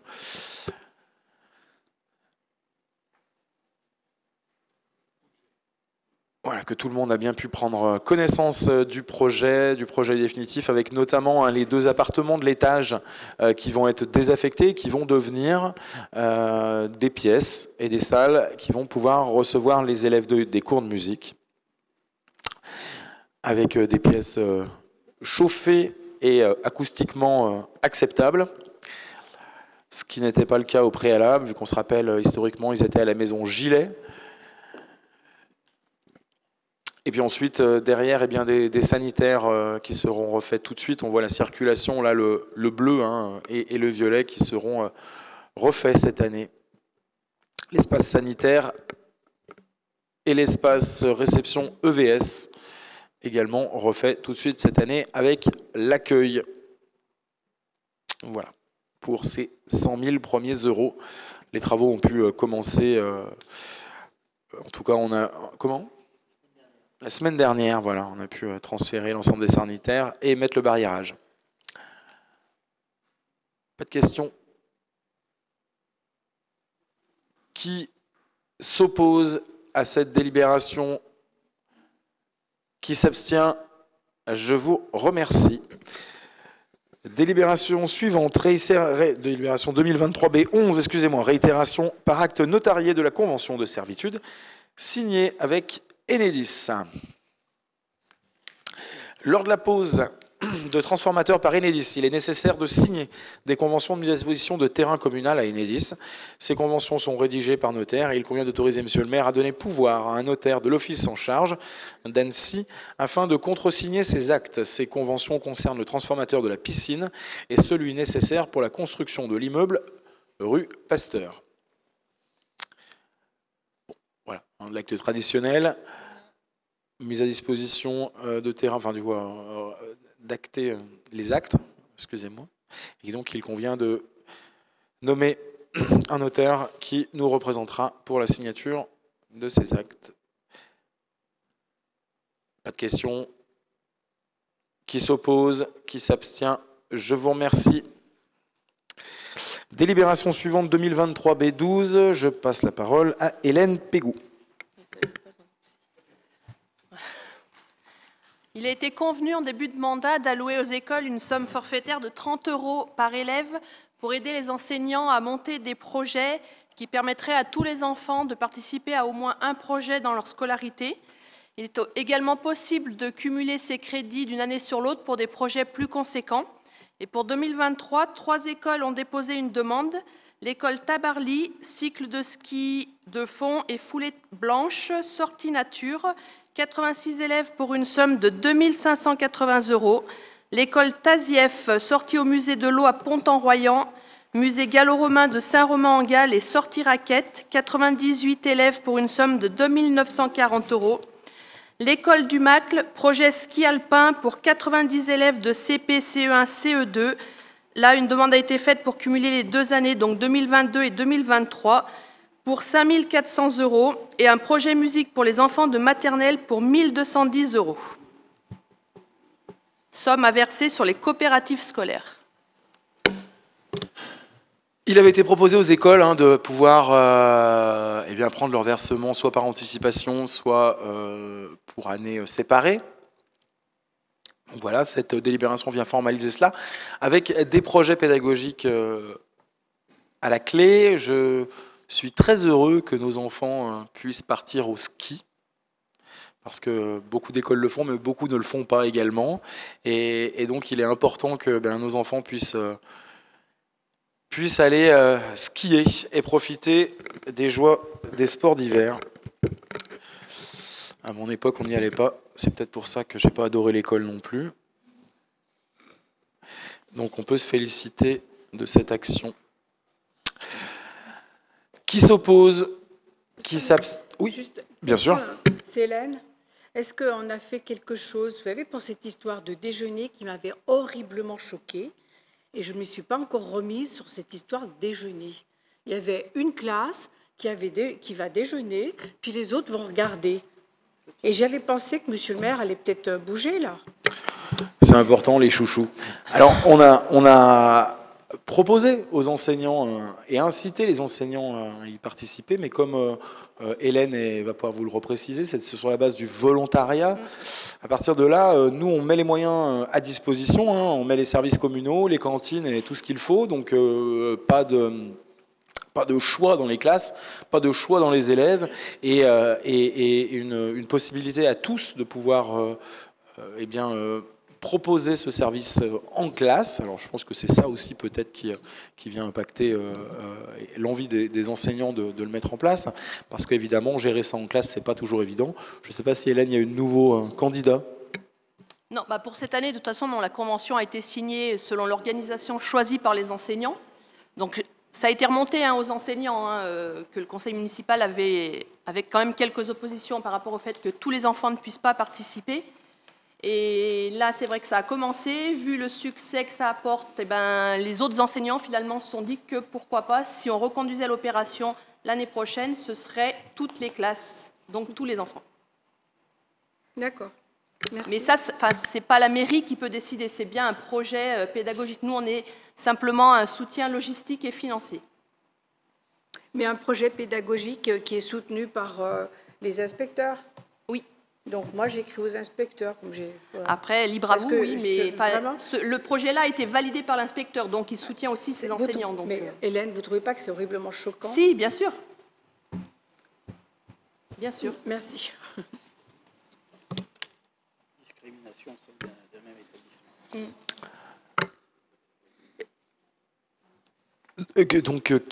Donc délibération... excusez-moi, 2023 B12, excusez-moi. Attribution de subvention pour projet exceptionnel aux écoles. Qui s'oppose? Qui s'abstient? Je vous remercie. Attribution... excusez-moi. Délibération suivante, 2023 B13. Renouvellement et augmentation de la subvention VAE. Philippe Latour. Bonsoir à tous. Alors, ce n'est pas tout à fait une augmentation, parce qu'en fait, on ne fait que renouveler la subvention. On avait voté l'an dernier une subvention quasiment équivalente, donc une aide de 150 € pour l'achat d'un vélo à assistance électrique pour une quinzaine de dossiers. En 2022, nous avons pu traiter et honorer 13 demandes, donc il nous restait un petit reliquat sur l'enveloppe. Donc cette année, nous avons décidé, ou en tout cas nous proposons de reconduire l'enveloppe donc de 2250 € pour pouvoir traiter les 15 dossiers, sachant que les demandes sont arrivées dès le début d'année sur ce type d'achat. Avez-vous des questions? Non, je vous propose de passer au vote. Qui s'oppose? Qui s'abstient? Je vous remercie. Je ne sais pas, j'ai peut-être mal écouté. L'enveloppe a été quasiment consommée l'année dernière, c'est ça? En fait, l'an dernier, on a consommé, donc sur les 15 demandes prévues, on a consommé 13. Et l'année précédente, sur les 10 qu'on avait budgétés, on a consommé les 10. Eh bien, c'est très bien, ça. On fait du vélo électrique aux abrans Dauphiné.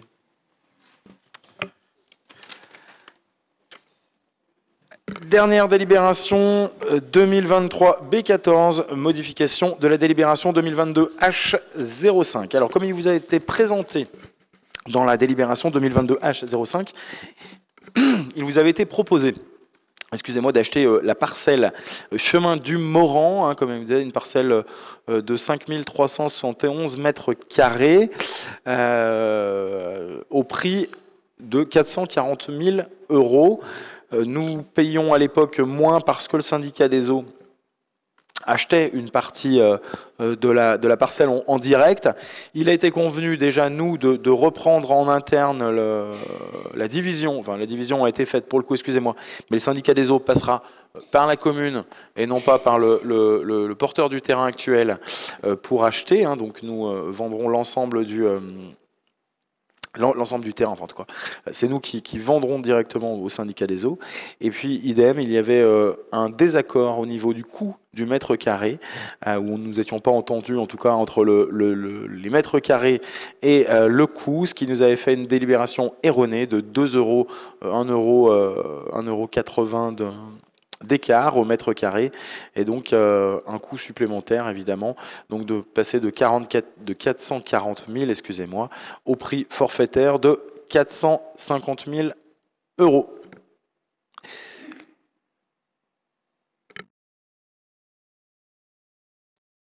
C'est tout à fait ça. On avait voté donc en 2022, juste l'année dernière, me semble-t-il, c'était au mois de décembre. On avait voté. Là, donc, c'est une petite modification, enfin une modification, parce que petite, il n'y en a pas vraiment pour le coup. C'est une modification de cette délibération avec un coût un petit peu rehaussé. De 1,80 € du mètre carré. Voilà, il y avait une mésentente au niveau apparemment du coup avec le propriétaire, et surtout le plus gros point, c'est qu'au lieu que le terrain soit divisé en deux et que le propriétaire vende une partie à la mairie, une partie au syndicat des eaux, eh bien il est proposé que la mairie achète le terrain et revende dans un second temps au syndicat des eaux pour avoir le temps et choisir la temporalité, voilà, de ces actes. Et revendu à combien du mètre carré? Au même prix que ce que ça nous coûte. D'accord. Voilà, c'était le même. Voilà, le prix de toute façon était le même dans la première délibération, serait le même dans la deuxième. Donc voilà, toujours à 83, c'est écrit sur la deuxième partie. Si vous acceptez ces nouvelles conditions, il convient de délibérer au nouveau prix et à la surface totale. Charge à la commune de revendre l'accès au Simido en direct pour 440 mètres carrés, toujours à 83,79 € au lieu des 81,92 qui avaient été précédemment exposés.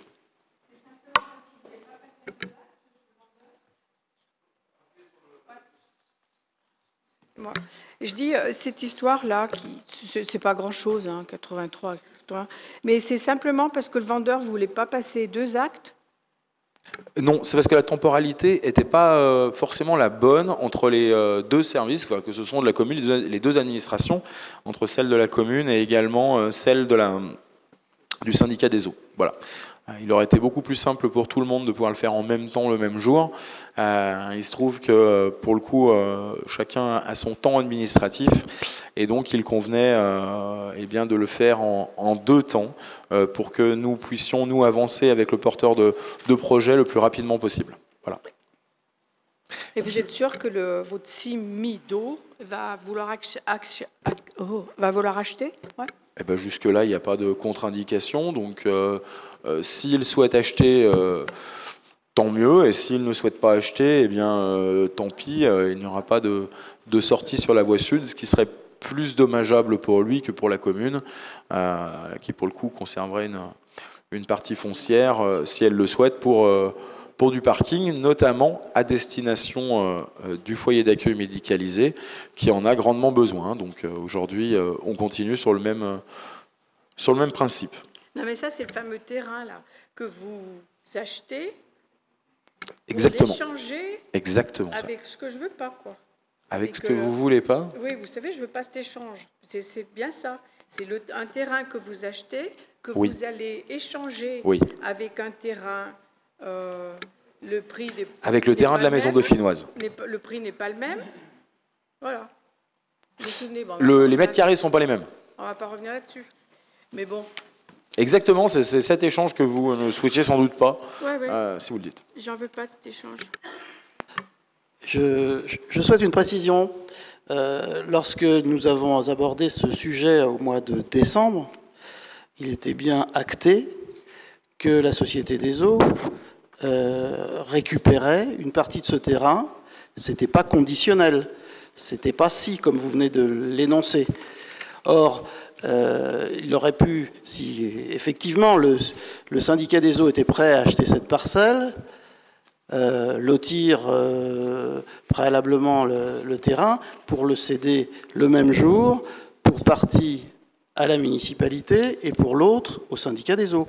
Or là, aujourd'hui, vous nous dites, nous rachetons l'ensemble sans être sûr que le syndicat des eaux va faire l'acquisition, peut-être parce que ça pourrait leur présenter un intérêt.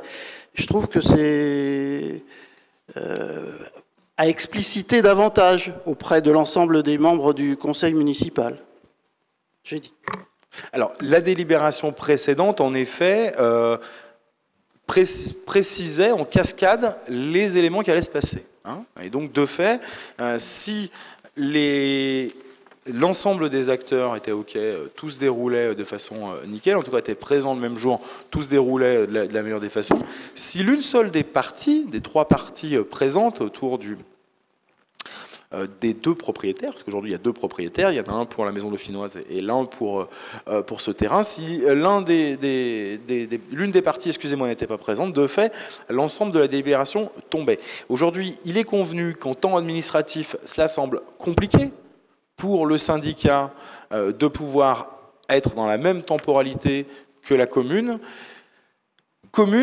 qui, pour le bien-être du projet et pour pouvoir aller le plus vite possible avec le porteur de projet, comme ce qu'ils ont pu d'ailleurs nous présenter brièvement sur les volumes et les abords, excusez-moi, du projet, du dit projet, eh bien, il convenait pour nous d'aller le plus vite possible. Alors, à moins d'un revirement de situation extraordinaire, la volonté d'aujourd'hui de cette délibération, c'est justement pour décorréler que l'ensemble des parties soient là en cascade le même jour et pour qu'on se laisse le temps administratif.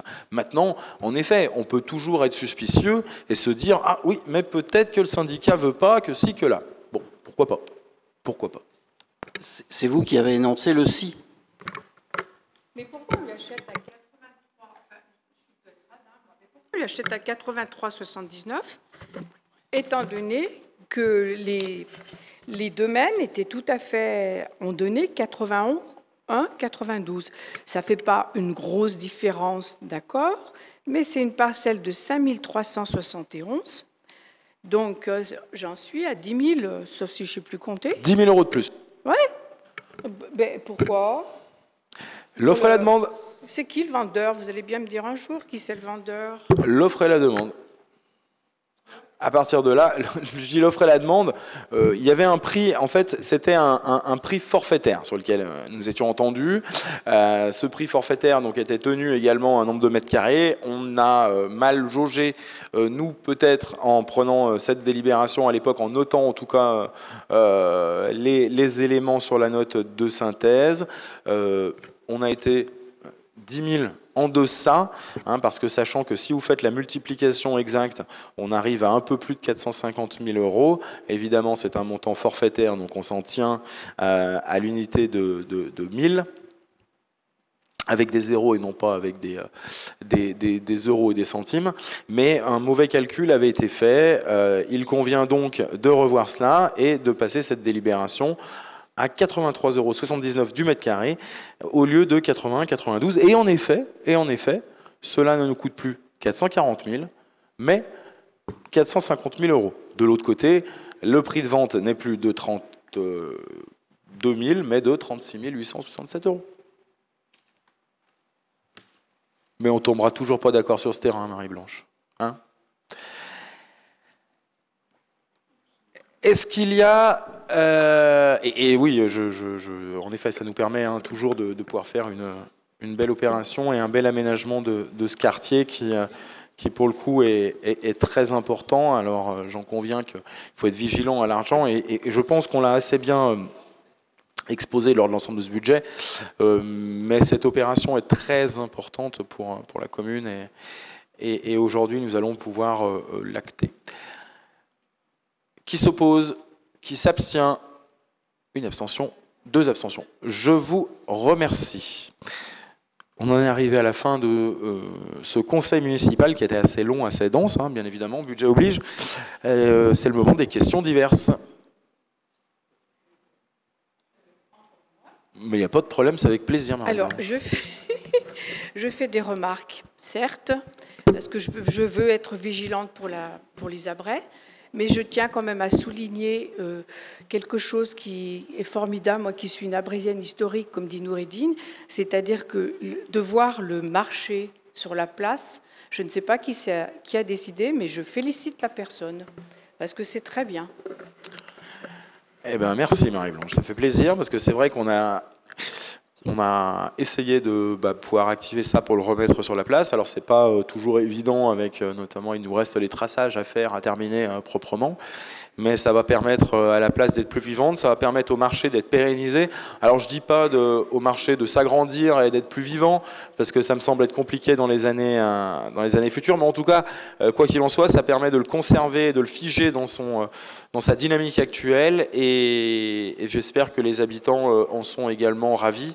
Ça donne un peu plus de vivacité à la commune le jeudi. Donc merci pour ces encouragements. Pas d'autres questions? Écoutez, je vous remercie toutes et tous pour ce conseil municipal et ce vote du budget. Bonne soirée à tous.